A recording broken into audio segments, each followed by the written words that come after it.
ਸੁਕਹੁ ਟਲ ਗੁਰ ਸੇਵੀਐ, ਅਹਨਿਸ ਸਹਿਜ ਸੁਭਾਏ।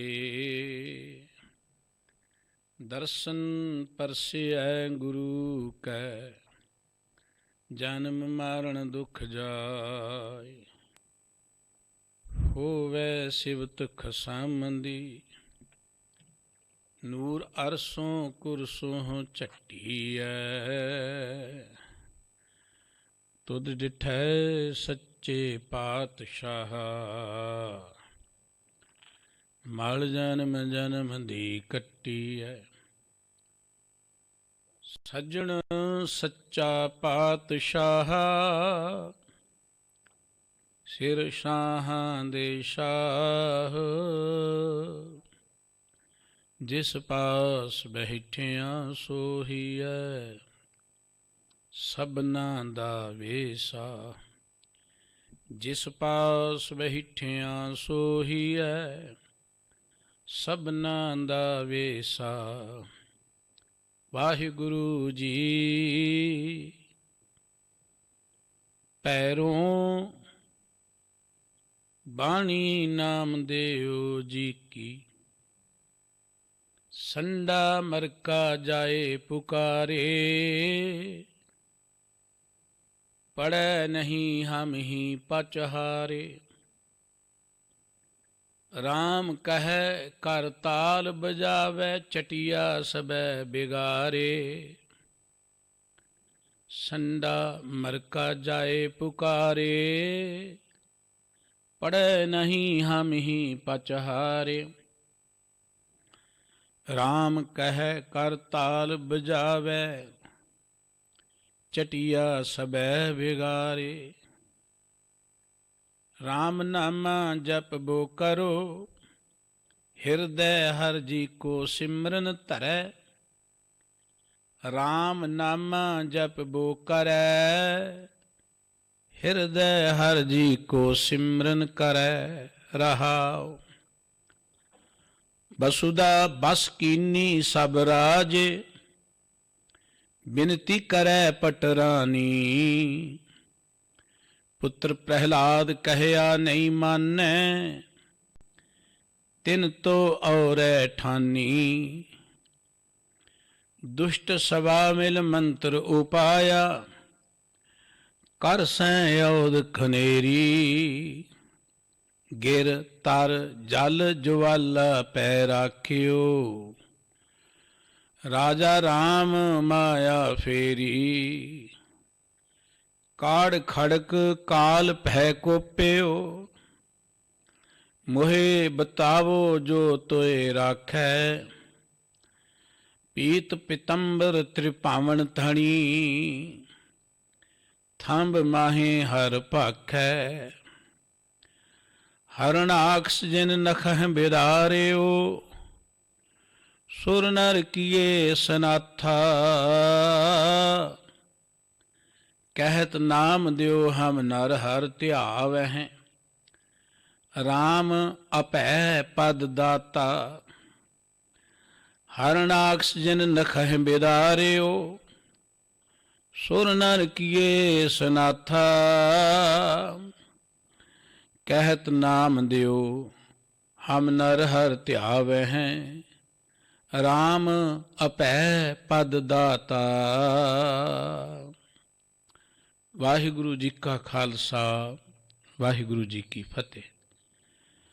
ਚਬਰ ਛਤਰ ਤਖਤ ਦੇ ਮਾਲਕ ਸਤਿਗੁਰੂ ਸਰਬ ਕਲਾ ਸਮਰੱਥ, ਜੁਗੋ ਜੁਗ ਅਟਲ, ਜ਼ਾਹਰਾ ਜ਼ਹੂਰ ਅਤੇ ਹਾਜ਼ਰਾ ਹਜ਼ੂਰ, ਧੰਨ ਸ਼੍ਰੀ ਗੁਰੂ ਗ੍ਰੰਥ ਸਾਹਿਬ ਜੀ ਦੀ ਪਾਵਨ ਪਵਿੱਤਰ ਹਜ਼ੂਰੀ ਦਾ ਆਨੰਦ ਮਾਣ ਰਹੇ।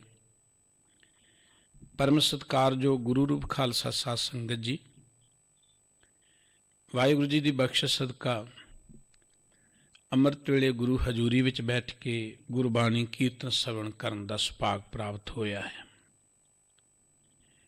ਗੁਰੂ ਕੇ ਕੀਰਤਨੀਆਂ ਨੇ ਬੜੇ ਪਿਆਰ ਨਾਲ ਆਸਾ ਕੀ ਵਾਰ ਦਾ ਕੀਰਤਨ ਆਪ ਜੀ ਨੂੰ ਸੁਣਾਇਆ।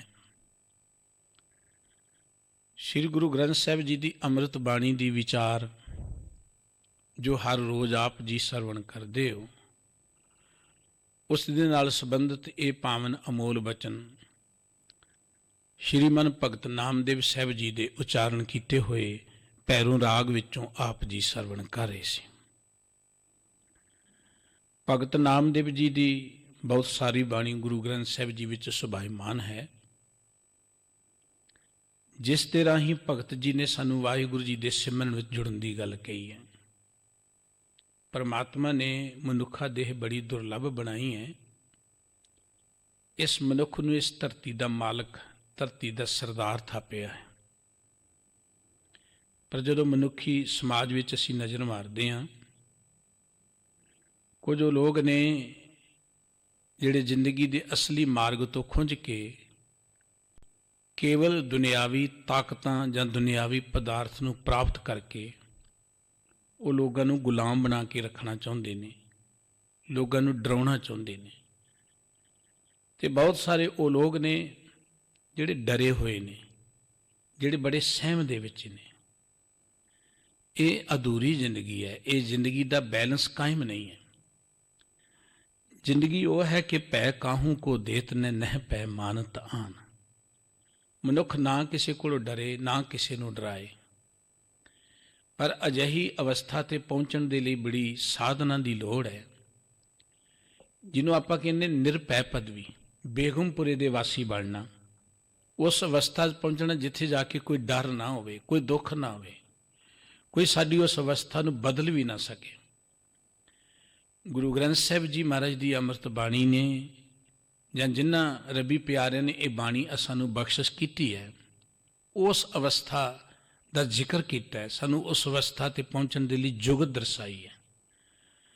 ਭਗਤ ਨਾਮਦੇਵ ਜੀ ਜਿਸ ਸਮਾਜ ਵਿੱਚ ਪੈਦਾ ਹੋਏ, ਜਿਸ ਮਾਹੌਲ ਵਿੱਚ ਪੈਦਾ ਹੋਏ, ਉਸ ਵੇਲੇ ਵੀ ਉੱਚ ਵਰਗ ਦੇ ਲੋਕ ਜਿਹੜੇ ਆਪਣੇ ਆਪ ਨੂੰ ਉੱਚ ਵਰਗ ਦੇ ਸਮਝਦੇ ਸਨ। ਪਰਮਾਤਮਾ ਨੇ ਤੇ ਸਾਰੀ ਮਾਨਵਤਾ ਨੂੰ ਬਰਾਬਰ ਹੀ ਬਣਾਇਆ, ਪਰ ਮਨੁੱਖ ਦੀ ਇਹ ਸੋਚ ਹੈ ਨਾ, ਕਿਸੇ ਨੂੰ ਨੀਵਿਆਂ ਸਮਝ ਲਿਆ, ਆਪਣੇ ਆਪ ਨੂੰ ਉੱਚਿਆਂ ਸਮਝ ਲਿਆ। ਭਗਤ ਨਾਮਦੇਵ ਜੀ ਉੱਪਰ ਉੱਚ ਵਰਗ ਦੇ ਲੋਕਾਂ ਵੱਲੋਂ ਕਈ ਤਰ੍ਹਾਂ ਦੇ ਜ਼ੋਰ ਜ਼ੁਲਮ ਹੋਏ। ਭਗਤ ਨਾਮਦੇਵ ਜੀ ਦੀ ਪਵਿੱਤਰ ਰਚਨਾ ਦੱਸਦੀ ਹੈ ਕਿ ਭਗਤ ਜੀ ਵਾਹਿਗੁਰੂ ਜੀ ਦੇ ਪਿਆਰ ਵਿੱਚ ਜੁੜ ਕੇ ਕਿੰਨੇ ਨਿਰਭਉ ਹੋ ਗਏ ਸਨ। ਭਗਤ ਨਾਮਦੇਵ ਜੀ ਦਾ ਜ਼ਿਕਰ ਗੁਰਬਾਣੀ 'ਚ ਬੇਅੰਤ ਥਾਵਾਂ 'ਤੇ ਆਇਆ ਹੈ। ਗੁਰੂ ਸਾਹਿਬਾਨ ਨੇ ਵੀ ਕੀਤਾ ਹੈ, ਬਾਬਾ ਕਬੀਰ ਸਾਹਿਬ ਜੀ ਨੇ ਵੀ ਕੀਤਾ, ਹੋਰ ਭਗਤਾਂ ਨੇ ਵੀ ਕੀਤਾ। ਗੁਰੂ ਕਾ ਇੱਕ ਅੰਮ੍ਰਿਤ ਬਚਨ ਰੋਜ਼ ਅਸੀਂ ਗੁਰੂ ਕੇ ਕੀਰਤਨੀਆਂ ਪਾਸੋਂ ਆਸਾ ਕੀ ਵਾਰ ਦੀ ਸਮਾਪਤੀ ਤੇ ਸੁਣਦੇ ਹਾਂ। ਹਰ ਜੁਗ ਜੁਗ ਭਗਤੋ ਪਾਇਆ, ਪੈਜ ਰੱਖਦਾ ਆਇਆ ਰਾਮ ਰਾਜੇ, ਹਰਨਾਕਸ ਦੁਸ਼ਟ ਹਰ ਮਾਰਿਆ, ਪ੍ਰਹਿਲਾਦ ਤਰਾਇਆ। ਗੁਰੂ ਰਾਮਦਾਸ ਜੀ ਮਹਾਰਾਜ ਇੱਥੇ ਵਾਹਿਗੁਰੂ ਜੀ ਦੇ ਉਸ ਨਿਯਮ ਦਾ ਜ਼ਿਕਰ ਕਰ ਰਹੇ ਨੇ ਕਿ ਜਦ ਤੋਂ ਇਹ ਸ੍ਰਿਸ਼ਟੀ ਬਣੀ ਹੈ, ਉਦੋਂ ਤੋਂ ਭਗਤ ਵੀ ਪੈਦਾ ਹੁੰਦੇ ਰਹੇ ਨੇ ਤੇ ਦੁਸ਼ਟ ਵੀ ਪੈਦਾ ਹੁੰਦੇ ਰਹੇ ਨੇ। ਭਗਤਾਂ ਦਾ ਤੇ ਸੰਸਾਰੀਆਂ ਦਾ ਆਪਸੀ ਸੰਘਰਸ਼ ਰਿਹਾ ਹੈ। ਸੱਚ ਤੇ ਝੂਠ ਦਾ ਜਿਵੇਂ ਸੰਘਰਸ਼ ਹੈ, ਹਨੇਰੇ ਤੇ ਚਾਨਣ ਦਾ ਜਿਵੇਂ ਸੰਘਰਸ਼ ਹੈ, ਇਵੇਂ ਰੱਬ ਤੇ ਪਿਆਰ ਵਾਲੇ ਚੱਲਣ ਵਾਲੇ ਮਨੁੱਖਤਾ 'ਚ ਜਾਗਰੂਕਤਾ ਪੈਦਾ ਕਰਦੇ ਨੇ। ਮਨੁੱਖੀ ਸਮਾਜ ਵਿੱਚੋਂ ਬੁਰਾਈਆਂ ਨੂੰ ਦੂਰ ਕਰਨ ਲਈ ਸੰਘਰਸ਼ ਕਰਦੇ ਨੇ, ਕੁਰਬਾਨੀਆਂ ਕਰਦੇ ਨੇ। ਪਰ ਜਿਹੜੇ ਨੀਵੇਂ ਮੱਤ ਵਾਲੇ ਨੇ, ਉਹ ਮਨੁੱਖੀ ਸਮਾਜ ਨੂੰ ਗੰਧਲਾ ਕਰਨਾ ਚਾਹੁੰਦੇ ਨੇ, ਉਹ ਮਨੁੱਖ ਨੂੰ ਗੁਲਾਮ ਬਣਾ ਕੇ ਰੱਖਣਾ ਚਾਹੁੰਦੇ ਨੇ। ਹਰ ਸਮੇਂ ਇਹੋ ਜਿਹੀਆਂ ਤਾਕਤਾਂ ਹੁੰਦੀਆਂ ਨੇ। ਇਹ ਨਹੀਂ ਕਿ ਹਰਨਾਕਸ ਇੱਕ ਵਾਰੀ ਆਇਆ ਤੇ ਮਰ ਗਿਆ, ਹੋਇਆ ਹੀ ਨਹੀਂ ਹੈ। ਹਰਨਾਕਸ ਕਈ ਰੂਪ ਤੇ ਕਈ ਨਾਮ ਬਦਲ ਕੇ ਸਮੇਂ-ਸਮੇਂ ਤੇ ਧਰਤੀ ਤੇ ਵਿਚਰਦਾ ਰਹਿੰਦਾ। ਪ੍ਰਹਿਲਾਦ ਵੀ ਜਿਹੜਾ ਹੈ ਉਹ ਕਈ ਰੂਪਾਂ ਦੇ ਵਿੱਚ ਧਰਤੀ ਤੇ ਵਿਚਰਦਾ ਰਹਿੰਦਾ। ਪ੍ਰਹਿਲਾਦ ਪ੍ਰਤੀਕ ਹੈ ਉੱਚੀ ਸੋਚ ਦਾ, ਰੱਬੀ ਭਗਤੀ ਦਾ, ਇਨਸਾਨੀਅਤ ਦਾ, ਪਰਉਪਕਾਰ ਦਾ। ਤੇ ਹਰਨਾਕਸ ਪ੍ਰਤੀਕ ਹੈ ਜ਼ੋਰ ਜ਼ੁਲਮ ਦਾ, ਧੱਕੇ ਜ਼ੋਰੀ ਦਾ, ਲੋਕਾਂ ਨੂੰ ਗੁਲਾਮ ਬਣਾਉਣ ਵਾਲੀ ਸੋਚ ਦਾ। ਅਜਿਹੀ ਸੋਚ ਸਮੇਂ-ਸਮੇਂ ਤੇ ਆਉਂਦੀ ਰਹੀ ਤੇ ਪਰਮਾਤਮਾ ਵੀ ਅਜਿਹੀ ਸੋਚ ਨੂੰ ਖਤਮ ਕਰਨ ਦੇ ਲਈ, ਧਰਤੀ ਦਾ ਬੈਲੈਂਸ ਬਣਾਉਣ ਦੇ ਲਈ ਸਮੇਂ-ਸਮੇਂ ਤੇ ਅਜਿਹੀਆਂ ਰੂਹਾਂ ਨੂੰ ਧਰਤੀ ਤੇ ਭੇਜਦਾ ਰਿਹਾ। ਉਹ ਬਾਹਰੀ ਤੌਰ ਤੇ ਕਿਸ ਰੂਪ 'ਚ ਨੇ, ਕਿਸ ਇਲਾਕੇ 'ਚ ਨੇ, ਕਿਸ ਨਾਂ 'ਚ ਨੇ, ਪਰ ਚੀਜ਼ ਉਹੀ ਹੈ ਜੋ ਪ੍ਰਹਿਲਾਦ ਦੇ ਰੂਪ ਵਿੱਚ ਹੈ। ਬਾਬਾ ਨਾਮਦੇਵ ਜੀ ਆਪਣੀ ਪਵਿੱਤਰ ਬਾਣੀ 'ਚ ਜਿਸ ਵੇਲੇ ਕਿ ਮਨੁੱਖੀ ਸਮਾਜ ਬੜਾ ਡਰਿਆ ਹੋਇਆ, ਅਸੀਂ ਗੁਰੂ ਕੀ ਬਾਣੀ ਪੜ੍ਹੀਏ, ਉਸ ਵੇਲੇ ਦੇ ਰਾਜਨੀਤਿਕ ਜੋ ਹਾਲਾਤ ਸਨ, ਧਾਰਮਿਕ ਤੌਰ ਤੇ ਜੋ ਮਨੁੱਖ ਡਿੱਗਿਆ ਹੋਇਆ ਸੀ, ਕਰਮ ਕਾਂਡਾਂ 'ਚ ਖਚਤ ਸੀ, ਉਸ ਦਾ ਜ਼ਿਕਰ ਸਤਿਗੁਰੂ ਜੀ ਨੇ ਕੀਤਾ ਹੈ।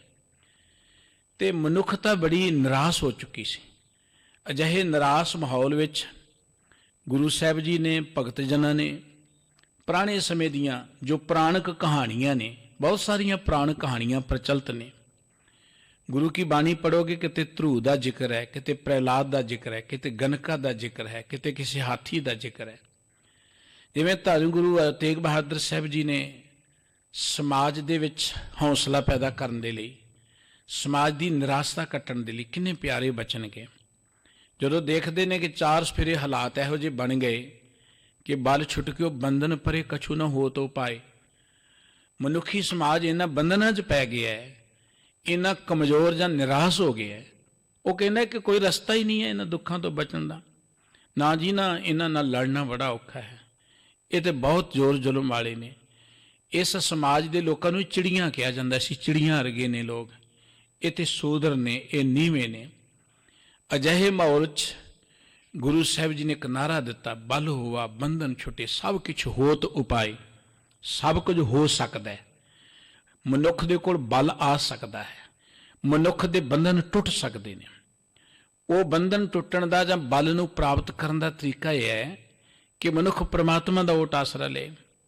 ਸਾਰੇ ਗੁਰੂ ਸਾਹਿਬਾਨ ਨੇ ਪੁਰਾਣਕ ਗਾਥਾਵਾਂ ਦਾ ਹਵਾਲਾ ਦੇ ਕੇ, ਸਤਿਗੁਰੂ ਜੀ ਨੇ ਕਈ ਵਾਰੀ ਉਹ ਪੁਰਾਣਕ ਜਾਂ ਮਿੱਥ ਹਾਸਕ ਕਥਾ ਕਹਾਣੀਆਂ ਇਸ ਕਰਕੇ ਕਹੀਆਂ ਜਿਨ੍ਹਾਂ ਚੋਂ ਮਨੁੱਖ ਨੂੰ ਉੱਚੀ ਸੋਚ ਮਿਲਦੀ ਹੋਏ। ਭਗਤ ਪ੍ਰਹਿਲਾਦ ਜੀ ਦੀ ਗਾਥਾ ਦਾ ਇੱਥੇ ਜ਼ਿਕਰ ਹੈ। ਭਗਤ ਪ੍ਰਹਿਲਾਦ ਜੀ ਬਾਰੇ ਕਹਿੰਦੇ ਕਿ ਹਰਨਾਕਸ਼ ਦਾ ਪਿਓ ਹੈ, ਜਿਹੜਾ ਬਹੁਤ ਵੱਡਾ ਪ੍ਰਤਾਪੀ ਰਾਜਾ ਆਪਣੇ ਆਪ ਨੂੰ ਸਮਝਦਾ ਸੀ। ਲੋਕਾਂ ਦੇ ਉੱਪਰ ਇਹਦਾ ਜ਼ੋਰ ਜ਼ੁਲਮ ਚੱਲਦਾ ਸੀ ਔਰ ਲੋਕਾਂ ਨੂੰ ਇਹ ਕਹਿੰਦਾ ਸੀ ਕਿ ਤੁਸੀਂ ਮੇਰਾ ਹੀ ਨਾਮ ਜਪੋ। ਵੈਸੇ ਵੀ ਸਾਡੇ ਮੁਲਕ ਦੇ ਅੰਦਰ ਮਨੁੱਖ ਇੰਨਾ ਮਾਨਸਿਕ ਤੌਰ 'ਤੇ ਕਮਜ਼ੋਰ ਹੋ ਗਿਆ ਸੀ ਕਿ ਜਿਹੜਾ ਮਾੜੇ ਮੋਟੇ ਥੋੜ੍ਹੇ ਥੋੜ੍ਹੇ ਇਲਾਕੇ ਦੇ ਮਾਲਕ ਵੀ ਲੋਕ ਉਹਨਾਂ ਨੂੰ ਇਹ ਰੱਬ ਗਿਣਦੇ ਸਨ। ਰਾਜੇ ਨੂੰ ਰੱਬ ਕਰਕੇ ਪੂਜਦੇ ਨੇ। ਜਿਸ ਮੁਲਕ ਦੇ ਅੰਦਰ ਪਸ਼ੂਆਂ ਨੂੰ ਰੱਬ ਸਮਝਿਆ ਜਾਂਦਾ ਹੈ, ਜਿਸ ਮੁਲਕ ਦੇ ਅੰਦਰ ਮਿੱਟੀ ਦੀਆਂ ਢੇਰੀਆਂ ਨੂੰ ਰੱਬ ਸਮਝਿਆ ਜਾਂਦਾ ਹੈ, ਸੱਪ ਨੂੰ ਰੱਬ ਸਮਝਿਆ ਜਾਂਦਾ ਹੈ, ਦਰਖਤਾਂ ਨੂੰ ਰੱਬ ਸਮਝਿਆ ਜਾਂਦਾ ਹੈ, ਪੰਛੀਆਂ ਨੂੰ ਰੱਬ ਸਮਝਿਆ ਜਾਂਦਾ ਹੈ, ਕੁੱਤਿਆਂ ਨੂੰ ਰੱਬ ਸਮਝਿਆ ਜਾਂਦਾ ਹੈ, ਤੇ ਉਹ ਰਾਜੇ ਨੂੰ ਰੱਬ ਕਿਉਂ ਨਹੀਂ ਸਮਝੇਗੀ? ਦੇਖਿਆ ਕੁੱਤਿਆਂ ਨੂੰ ਲੋਕੀ ਦੁੱਧ ਪਾਉਂਦੇ ਨੇ, ਰੱਬ ਹੀ ਸਮਝ ਗਏ। ਇਹ ਡਿੱਖੀ ਹੋਈ ਮਾਨਸਿਕਤਾ ਦਾ ਇੱਕ ਨਿਸਬੂਤ ਹੈ। ਇਸ ਮੁਲਕ ਦੇ ਅੰਦਰ ਰਾਜਿਆਂ ਨੂੰ ਰੱਬ ਕਿਹਾ ਜਾਂਦਾ ਸੀ ਕਿ ਰਾਜਾ ਰੱਬ ਹੁੰਦਾ ਹੈ, ਰੱਬ ਭਗਵਾਨ ਹੁੰਦਾ ਹੈ ਰੱਬ, ਔਰ ਲੋਕੀ ਹੱਥ ਜੋੜ ਕੇ ਉਹਦੇ ਖੜੇ ਹੁੰਦੇ ਸਨ। ਮਨੁੱਖ ਇੰਨਾ ਹੀਣ ਭਾਵਨਾ ਚਲੇ ਗਿਆ, ਇੱਥੋਂ ਉਸ ਨੂੰ ਚੁੱਕਣਾ ਇੱਕ ਬਹੁਤ ਵੱਡੀ ਗੱਲ ਸੀ, ਵੱਡੇ ਸੰਘਰਸ਼ ਦੀ ਗੱਲ ਸੀ। ਗੁਰਬਾਣੀ ਨੇ ਪੁਰਾਣੀਆਂ ਉਦਾਹਰਣਾਂ ਦੇ ਕੇ ਅਟਲ ਭਇਓ ਤਰੂ ਜਾ ਕੇ ਸਿਮਰਨ ਅਰ ਨਿਰਭੈ ਪਦ ਪਾਇਆ, ਦੁਖ ਹਰਤਾ ਏ ਬਿਦ ਕੋ ਸੁਆਮੀ ਤੈ ਕਾਹੇ ਬਿਸਰਾਇਆ, ਜਾਵੀ ਸਰਣ ਗਹੀ ਕਿਰਪਾ ਨਿਰਗਾਜ ਗ੍ਰਹ ਤੇ ਛੂਟਾ, ਮਹਿਮਾ ਨਾਮ ਕਹਾਨੋ ਵਰਣੋ ਰਾਮ ਕਹਿਤ ਬੰਧਨ ਤੇ ਟੂਟਾ। ਉਹ ਬੰਦਿਆ, ਪਰਮਾਤਮਾ ਦੇ ਨਾਮ ਦੀ ਏਡੀ ਵੱਡੀ ਮਹਾਨਤਾ ਹੈ। ਇੱਕ ਹਾਥੀ ਵੀ ਜੇ ਰੱਬ ਦਾ ਆਸਰਾ ਲੈਂਦਾ ਉਹਦੇ ਬੰਧਨ ਟੁੱਟ ਜਾਂਦੇ ਨੇ। ਗਨਕਾ ਜੋ ਅਚਾਰ ਕਰਕੇ ਡਿੱਗੀ ਹੋਈ ਇੱਕ ਬੀਬੀ ਹੈ ਔਰ ਸਮਾਜ ਉਹਨੂੰ ਨੀਵਿਆਂ ਗਿਣਦਾ ਹੈ, ਸਮਾਜ ਉਹਨੂੰ ਪ੍ਰਵਾਨ ਨਹੀਂ ਕਰਦਾ। ਪਰ ਜੇ ਉਹ ਵੀ ਪ੍ਰਮਾਤਮਾ ਦਾ ਆਸਰਾ ਲੈਂਦੀ ਇੰਨੇ ਅਪਰਾਧ ਕਰਨ ਤੋਂ ਬਾਅਦ, ਤੇ ਪ੍ਰਮਾਤਮਾ ਉਹਦੇ ਨਾਮ ਨੂੰ ਵੀ ਰੋਸ਼ਨ ਕਰ ਦਿੰਦਾ ਹੈ। ਪ੍ਰਮਾਤਮਾ ਧਰੂ ਨੂੰ ਵਡਿਆਈ ਦਿੰਦਾ ਹੈ, ਪ੍ਰਮਾਤਮਾ ਭਗਤ ਨੂੰ ਵਡਿਆਈ ਦਿੰਦਾ ਹੈ। ਇੱਥੇ ਕਹਿਣ ਤੋਂ ਭਾਵੇਂ ਇੱਕ ਬੰਦਿਆ ਕਿ ਜੇ ਤੂੰ ਪ੍ਰਮਾਤਮਾ ਦਾ ਆਸਰਾ ਲੈ ਤੇ ਤੈਨੂੰ ਵਡਿਆਈ ਨਹੀਂ ਮਿਲ ਸਕਦੀ, ਤੇਰੇ ਦੁੱਖ ਨਹੀਂ ਦੂਰ ਹੋ ਸਕਦੇ। ਜਿੰਨੀਆਂ ਇਹ ਪੁਰਾਣਕ ਗਾਥਾਵਾਂ ਨੇ, ਇਹਨਾਂ ਦੇ ਵਰਣਨ ਕਰਨ ਦਾ ਮਕਸਦ ਇਹ ਹੈ ਕਿਉਂਕਿ ਗੁਰੂ ਸਾਹਿਬ ਜੀ ਜਿਸ ਇਲਾਕੇ ਜਾਂਦੇ ਸਨ ਉਸ ਇਲਾਕੇ ਦੀ ਬੋਲੀ ਵਿੱਚ ਹੀ ਉਹਨਾਂ ਨੂੰ ਸਮਝਾਉਣਾ ਪਏਗਾ। ਤੁਸੀਂ ਵੀ ਅੱਜ ਕਿਸੇ ਨਾਲ ਗੱਲ ਕਰਨੀ ਹੋਏ, ਕਿਸੇ ਵਪਾਰੀ ਨਾਲ ਗੱਲ ਕਰਨੀ, ਵਪਾਰੀ ਵਰਗੀ ਤੁਸੀਂ ਬੋਲੀ ਵਰਤਦੇ ਹੋ।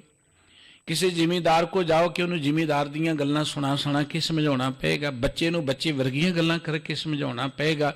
ਬਜ਼ੁਰਗ ਦੇ ਕੋਲ ਬੈਠ ਕੇ ਬਜ਼ੁਰਗਾਂ ਵਰਗੀਆਂ ਗੱਲਾਂ ਕਰਕੇ ਸਮਝਾਉਣਾ ਪਏਗਾ। ਗੁਰੂ ਸਾਹਿਬ ਜੀ ਮੁਸਲਮਾਨਾਂ 'ਚ ਗਏ ਤੇ ਮੁਸਲਮਾਨਾਂ ਵਾਲੀ ਸ਼ੈਲੀ ਵਰਤੀ ਸਤਿਗੁਰੂ ਜੀ ਨੇ। ਉੱਥੇ ਬਿਸਤ ਦੀ ਗੱਲ ਹੈ, ਉੱਥੇ ਅੱਲਾਹ ਪਰਮਾਤਮਾ ਦਾ ਨਾਮ ਵਰਤਿਆ ਹੈ। ਹੋਰ ਜਿੰਨੀਆਂ ਵੀ ਇਸਲਾਮ ਮਤ ਦੀ ਨਮਾਜ਼ਾਂ ਦੀ ਗੱਲ ਹੈ, ਉਹਨਾਂ ਦੇ ਜਿਹੜੇ ਵੀ ਕਰਮੋ ਕਰਦੇ ਨੇ, ਮਸੀਤ ਦੀ ਗੱਲ ਹੈ, ਬੰਗ ਦੀ ਗੱਲ ਹੈ, ਮੁਸੱਲੇ ਦੀ ਗੱਲ ਹੈ।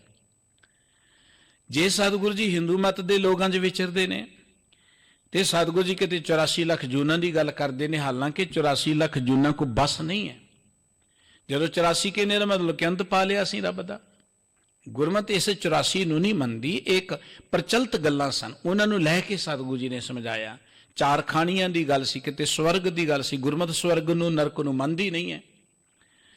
ਲੇਕਿਨ ਇਹ ਸਭ ਕੁਝ ਸਮਝਾਉਣ ਲਈ ਕਿਤੇ ਧਰਮਰਾਜ ਦਾ ਜ਼ਿਕਰ ਕੀਤਾ ਹੈ, ਕਿਤੇ ਸਵਰਗ ਦਾ ਜ਼ਿਕਰ ਕੀਤਾ ਹੈ। ਉਸ ਵੇਲੇ ਦੀ ਜੋ ਪ੍ਰਚਲਿਤ ਸ਼ੈਲੀ ਸੀ ਜਾਂ ਪ੍ਰਚਲਿਤ ਗਾਥਾਵਾਂ ਸਨ, ਉਹਨਾਂ ਦੇ ਰਾਹੀਂ ਸਤਿਗੁਰੂ ਸੱਚੇ ਪਾਤਸ਼ਾਹ ਜੀ ਨੇ ਸਮਾਜ ਵਿੱਚ ਜਾਗਰੂਕਤਾ ਲਿਆਉਣ ਦਾ ਯਤਨ ਕੀਤਾ, ਲੋਕਾਂ ਨੂੰ ਸਮਝਾਉਣ ਦਾ ਯਤਨ ਕੀਤਾ। ਬਾਬਾ ਨਾਮਦੇਵ ਸਾਹਿਬ ਜੀ ਇੱਥੇ ਗੱਲ ਪ੍ਰਹਿਲਾਦ ਦੀ ਕਰਦੇ ਨੇ। ਪ੍ਰਹਿਲਾਦ ਦੀ ਇੱਕ ਪੁਰਾਣਕ ਗਾਥਾ ਹੈ ਕਿ ਹਰਣਾਕਸ਼ ਬੜਾ ਪ੍ਰਤਾਪੀ ਰਾਜਾ ਹੈ ਔਰ ਦੁਨੀਆ ਉਹਨੂੰ ਰੱਬ ਸਮਝਦੀ ਹੈ, ਤੇ ਉਹ ਲੋਕਾਂ ਨੂੰ ਕਹਿੰਦੇ ਕਿ ਮੇਰਾ ਹੀ ਨਾਮ ਜਪੋ ਤੁਸੀਂ, ਮੇਰੇ ਤੋਂ ਬਿਨਾਂ ਹੋਰ ਕੋਈ ਹੋ ਹੀ ਨਹੀਂ ਸਕਦਾ। ਅੱਜ ਵੀ ਆਪਾਂ ਦੇਖਦੇ ਹਾਂ, ਜਿਹੜਾ ਮਾੜਾ ਜਿਹਾ ਤਗੜਾ ਹੋਏ ਦੁਨੀਆ ਨੂੰ ਮਗਰ ਲਾਈ ਫਿਰਦਾ, ਕਹਿੰਦਾ ਮੇਰੇ ਤੋਂ ਬਾਹਰ ਹੀ ਕੋਈ ਨਹੀਂ ਜਾਣਾ ਚਾਹੀਦਾ। ਧਰਮ ਦੀ ਦੁਨੀਆ 'ਚ ਕੋਈ ਚਾਰ ਬੰਦੇ ਮੱਥਾ ਟੇਕ ਦੇਣ ਕਿਸੇ ਨੂੰ, ਉਹ ਕਹਿੰਦਾ ਕਿ ਮੈਂ ਹੀ ਰੱਬ ਹਾਂ। ਬਹੁਤ ਨੇ ਸਾਡੇ ਆਲੇ ਦੁਆਲੇ ਰੱਬ ਬੈਠੇ ਹੋਏ। ਤੇ ਉਸ ਸਮੇਂ ਜਦੋਂ ਸਮਾਜ ਵਿੱਚ ਇੰਨੀ ਜਾਗਰੂਕਤਾ ਹੀ ਨਹੀਂ ਹੈ, ਕੋਈ ਐਜੂਕੇਸ਼ਨ ਦੇ ਇੰਨੇ ਸਿਸਟਮ ਨਹੀਂ ਹੈ, ਉਦੋਂ ਤੇ ਇਹੋ ਜਿਹੇ ਅੰਧ ਵਿਸ਼ਵਾਸ ਹੋਣਾ ਇੱਕ ਆਮ ਜਿਹੀ ਗੱਲ ਹੈ। ਹਰਣਾਕਸ਼ ਨੂੰ ਦੁਨੀਆ ਰੱਬ ਕਰਕੇ ਪੂਜਦੀ ਹੈ ਔਰ ਹਰ ਥਾਂ ਤੇ ਕਹਿੰਦਾ ਜੀ ਮੇਰਾ ਹੀ ਹੁਕਮ ਚੱਲਣਾ ਚਾਹੀਦਾ ਹੈ। ਪਰ ਇਹ ਗੱਲ ਪਰਮਾਤਮਾ ਨੂੰ ਪ੍ਰਵਾਨ ਨਹੀਂ ਹੈ ਕਿ ਕੋਈ ਮਨੁੱਖ ਇਹ ਗੱਲ ਕਹੇ ਕਿ ਮੈਂ ਰੱਬ ਹਾਂ। ਮਨੁੱਖ ਤੇ ਮਨੁੱਖ ਵਿੱਚ ਦੂਰੀ ਨਹੀਂ ਹੋਣੀ ਚਾਹੀਦੀ। ਮਨੁੱਖ ਤੇ ਮਨੁੱਖ ਬਰਾਬਰ ਹੀ ਨੇ। ਉਹ ਭਾਵੇਂ ਆਪਣੇ ਆਪ ਨੂੰ ਕੋਈ ਮਰਜ਼ੀ ਜਾਤ ਦਾ ਗਿਣੇ, ਕੁਝ ਗਿਣੇ, ਆਏ ਤੇ ਆਪਾਂ ਸਾਰੇ ਇੱਕ ਵਾਹਿਗੁਰੂ ਜੀ ਦੇ ਹੁਕਮ 'ਚ ਇੱਕੋ ਹੀ ਤਰੀਕੇ ਨਾਲ ਧਰਤੀ ਤੇ ਆ, ਇੱਕੋ ਤਰੀਕੇ ਨਾਲ ਜਾਣਾ, ਇੱਕੋ ਜਿਹੇ ਸਾਡੇ ਸਰੀਰ ਨੇ।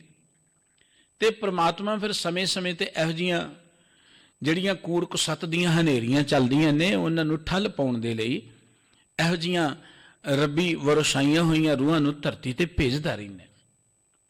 ਕਹਿੰਦੇ ਹਰਣਾਕਸ਼ ਦੇ ਘਰ ਭਗਤ ਪ੍ਰਹਿਲਾਦ ਪੈਦਾ ਹੋ ਗਿਆ। ਪ੍ਰਹਿਲਾਦ ਪਰਮਾਤਮਾ ਦੀ ਬੰਦਗੀ ਕਰਨ ਵਾਲਾ ਹੈ। ਪ੍ਰਹਿਲਾਦ ਸਿਆਣਾ ਹੁੰਦਾ ਹੈ, ਉਹਨੂੰ ਸਕੂਲ ਭੇਜਿਆ ਜਾਂਦਾ ਹੈ, ਜਿੱਥੇ ਵੀ ਪਾਠਸ਼ਾਲਾ 'ਚ ਭੇਜਿਆ ਜਾਂਦਾ ਹੈ, ਉੱਥੇ ਵੀ ਉਹ ਰੱਬ ਦੀ ਚਰਚਾ ਕਰਦਾ ਹੈ।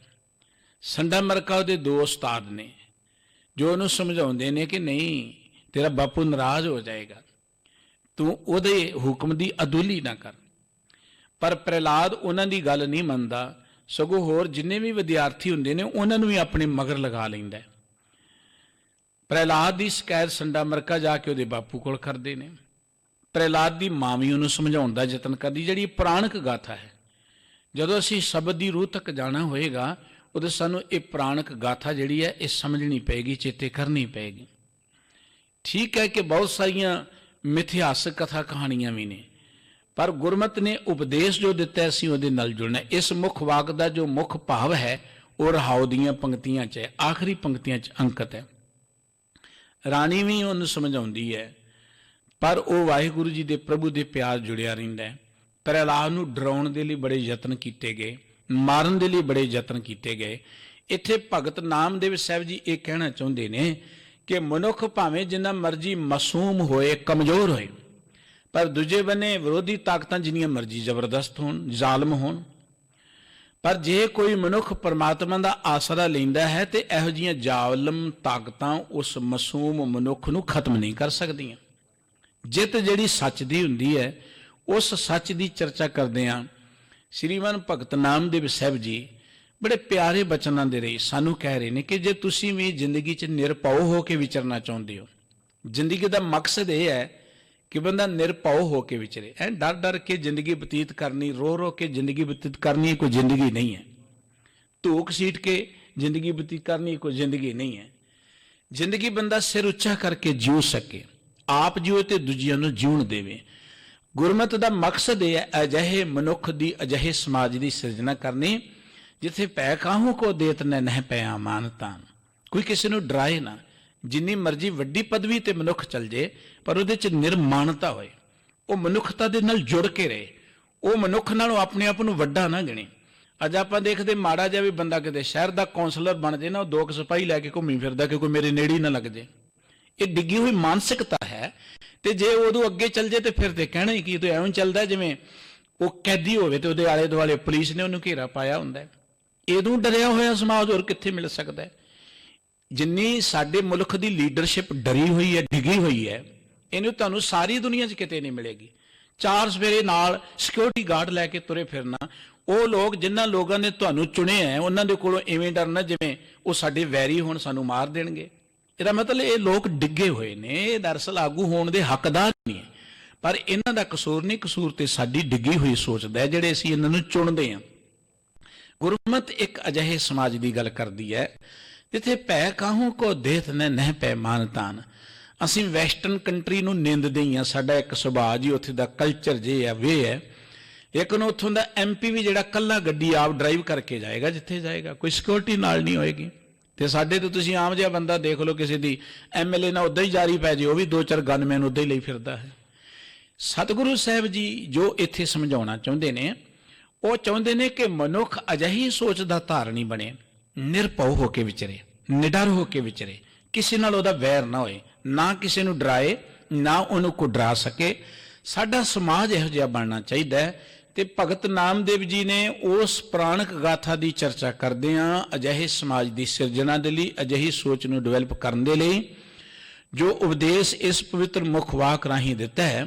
ਆਓ ਆਪਾਂ ਮਿਲ ਕੇ ਭਗਤ ਜੀ ਦੇ ਇਹਨਾਂ ਪਵਿੱਤਰ ਬਚਨਾਂ ਦੇ ਨਾਲ ਸਾਂਝ ਪਾਈਏ, ਗੁਰੂ ਪਿਆਰ 'ਚ ਜੁੜਦੇ ਹਾਂ, ਮਨ ਬਿਰਤੀਆਂ ਨੂੰ ਟਿਕਾਉਂਦੇ ਹਾਂ, ਮੁੱਖ ਤੋਂ ਸਾਰੇ ਹੀ ਉਚਾਰਨ ਕਰੀਏ ਜੀ। ਸਤਨਾਮ ਵਾਹਿਗੁਰੂ ਸਾਹਿਬ ਜੀ। ਸੰਡਾ ਮਰਕਾ ਜਾਏ ਪੁਕਾਰੇ। ਭਗਤ ਜੀ ਦੇ ਇਹ ਪਾਵਨ ਬਚਨ ਸ਼੍ਰੀ ਗੁਰੂ ਗ੍ਰੰਥ ਸਾਹਿਬ ਜੀ ਦੇ ਪਾਵਨ ਅੰਕ 1165 ਤੇ ਅੰਕਿਤ ਨੇ। ਭਗਤ ਜੀ ਮੁੱਖ ਵਾਕ ਦੀਆਂ ਜੋ ਕੇਂਦਰੀ ਪੰਕਤੀਆਂ ਨੇ, ਉੱਥੇ ਬਚਨ ਕਹਿ ਰਹੇ, ਰਾਮ ਨਾਮਾ ਜਪ ਬੋ ਕਰੈ, ਹਿਰਦੈ ਹਰ ਜੀ ਕੋ ਸਿਮਰਨ ਧਰੈ। ਕਿ ਪ੍ਰਹਿਲਾਦ ਨਿਤ ਰਾਮ ਦੇ ਨਾਮ ਨੂੰ ਜਪਦਾ। ਰਾਮ ਦਾ ਅਰਥ ਰਮਿਆ ਹੋਇਆ। ਇੱਕ ਰਾਮ ਦਸ਼ਰਥ ਦਾ ਬੇਟਾ ਹੈ, ਰਾਜਾ ਸੀ ਜਿਹੜਾ ਅਯੁੱਧਿਆ ਦਾ। ਇੱਥੇ ਉਸ ਰਾਮ ਦੀ ਗੱਲ ਨਹੀਂ ਹੈ, ਉਹ ਰਾਮ ਵੀ ਕਿਸੇ ਰਾਮ ਨੂੰ ਜਪਦਾ ਹੈ। ਧਰੂ ਪ੍ਰਹਿਲਾਦ ਤੇ ਬਹੁਤ ਚਿਰ ਪਹਿਲਾਂ ਹੋ ਚੁੱਕੇ ਨੇ। ਰਾਮ ਜਪੋ ਜੀ ਐਸੇ ਐਸੇ, ਧਰੂ ਪ੍ਰਹਿਲਾਦ ਜਪਿਓ ਹਰ ਜੈਸੇ। ਹੁਣ ਧਰੂ ਬਹੁਤ ਚਿਰ ਪਹਿਲਾਂ ਹੈ, ਉਹ ਕਿਹੜੇ ਰਾਮ ਦਾ ਸਿਮਰਨ ਕਰਦਾ ਹੈ? ਉਵੇਂ ਸਾਡੇ ਆਲੇ ਦੁਆਲੇ ਬੜੇ ਰਾਮ ਨੇ। ਕਈਆਂ ਨੇ ਨਾਮ ਆਪਣਾ ਨਾਮ ਰਾਮ ਰੱਖ ਲਿਆ, ਉਹ ਕੋ ਰਾਮ ਥੋੜੋ ਨੇ। ਕਈਆਂ ਨੇ ਕਰਤਾਰ ਰੱਖਿਆ, ਕਰਤਾਰ ਥੋੜੋ ਨੇ। ਕਈਆਂ ਨੇ ਗੋਬਿੰਦ ਰੱਖਿਆ ਹੋਏਗਾ, ਹੋਰ ਕਈਆਂ ਨੇ ਕ੍ਰਿਸ਼ਨ ਰੱਖਿਆ ਹੋਏਗਾ, ਕਈਆਂ ਨੇ ਕਈ ਨਾਮ ਰੱਖੇ ਹੋਣਗੇ। ਲੇਕਿਨ ਨਾਮ ਰੱਖਣ ਦੇ ਨਾਲ ਗੱਲ ਨਹੀਂ ਬਣਦੀ। ਪਰ ਇੱਥੇ ਜਿਸ ਰਾਮ ਦੀ ਗੱਲ, ਉਹ ਹੈ ਵਿਆਪਕ ਰਮਿਆ ਹੋਇਆ। ਸਭੇ ਘਟ ਰਾਮ ਬੋਲੇ, ਰਾਮਾ ਬੋਲੇ ਰਾਮ ਬਿਨਾ ਕੋ ਬੋਲੇ ਰੇ। ਭਗਤ ਸਾਹਿਬ ਜੀ ਕਹਿੰਦੇ ਕਿ ਪ੍ਰਹਿਲਾਦ ਜਿਹੜਾ ਰਾਮ ਨਾਮਾ ਜਪ ਬੋ ਕਰੈ, ਉਹ ਤੇ ਕੇਵਲ ਰਾਮ ਦਾ ਨਾਮ, ਪਰਮਾਤਮਾ ਦਾ, ਪ੍ਰਭੂ ਦਾ ਨਾਮ ਹੀ ਜਪਦਾ ਹੈ। ਹਿਰਦੈ ਹਰ ਜੀ ਕੋ ਸਿਮਰਨ ਧਰੈ, ਤੇ ਆਪਣੇ ਅੰਦਰ ਕੇਵਲ ਹਰੀ ਦੇ ਸਿਮਰਨ ਨੂੰ ਰੱਖਦਾ, ਹਰੀ ਦੀ ਯਾਦ ਵਿੱਚ ਜੁੜਿਆ ਹੋਇਆ।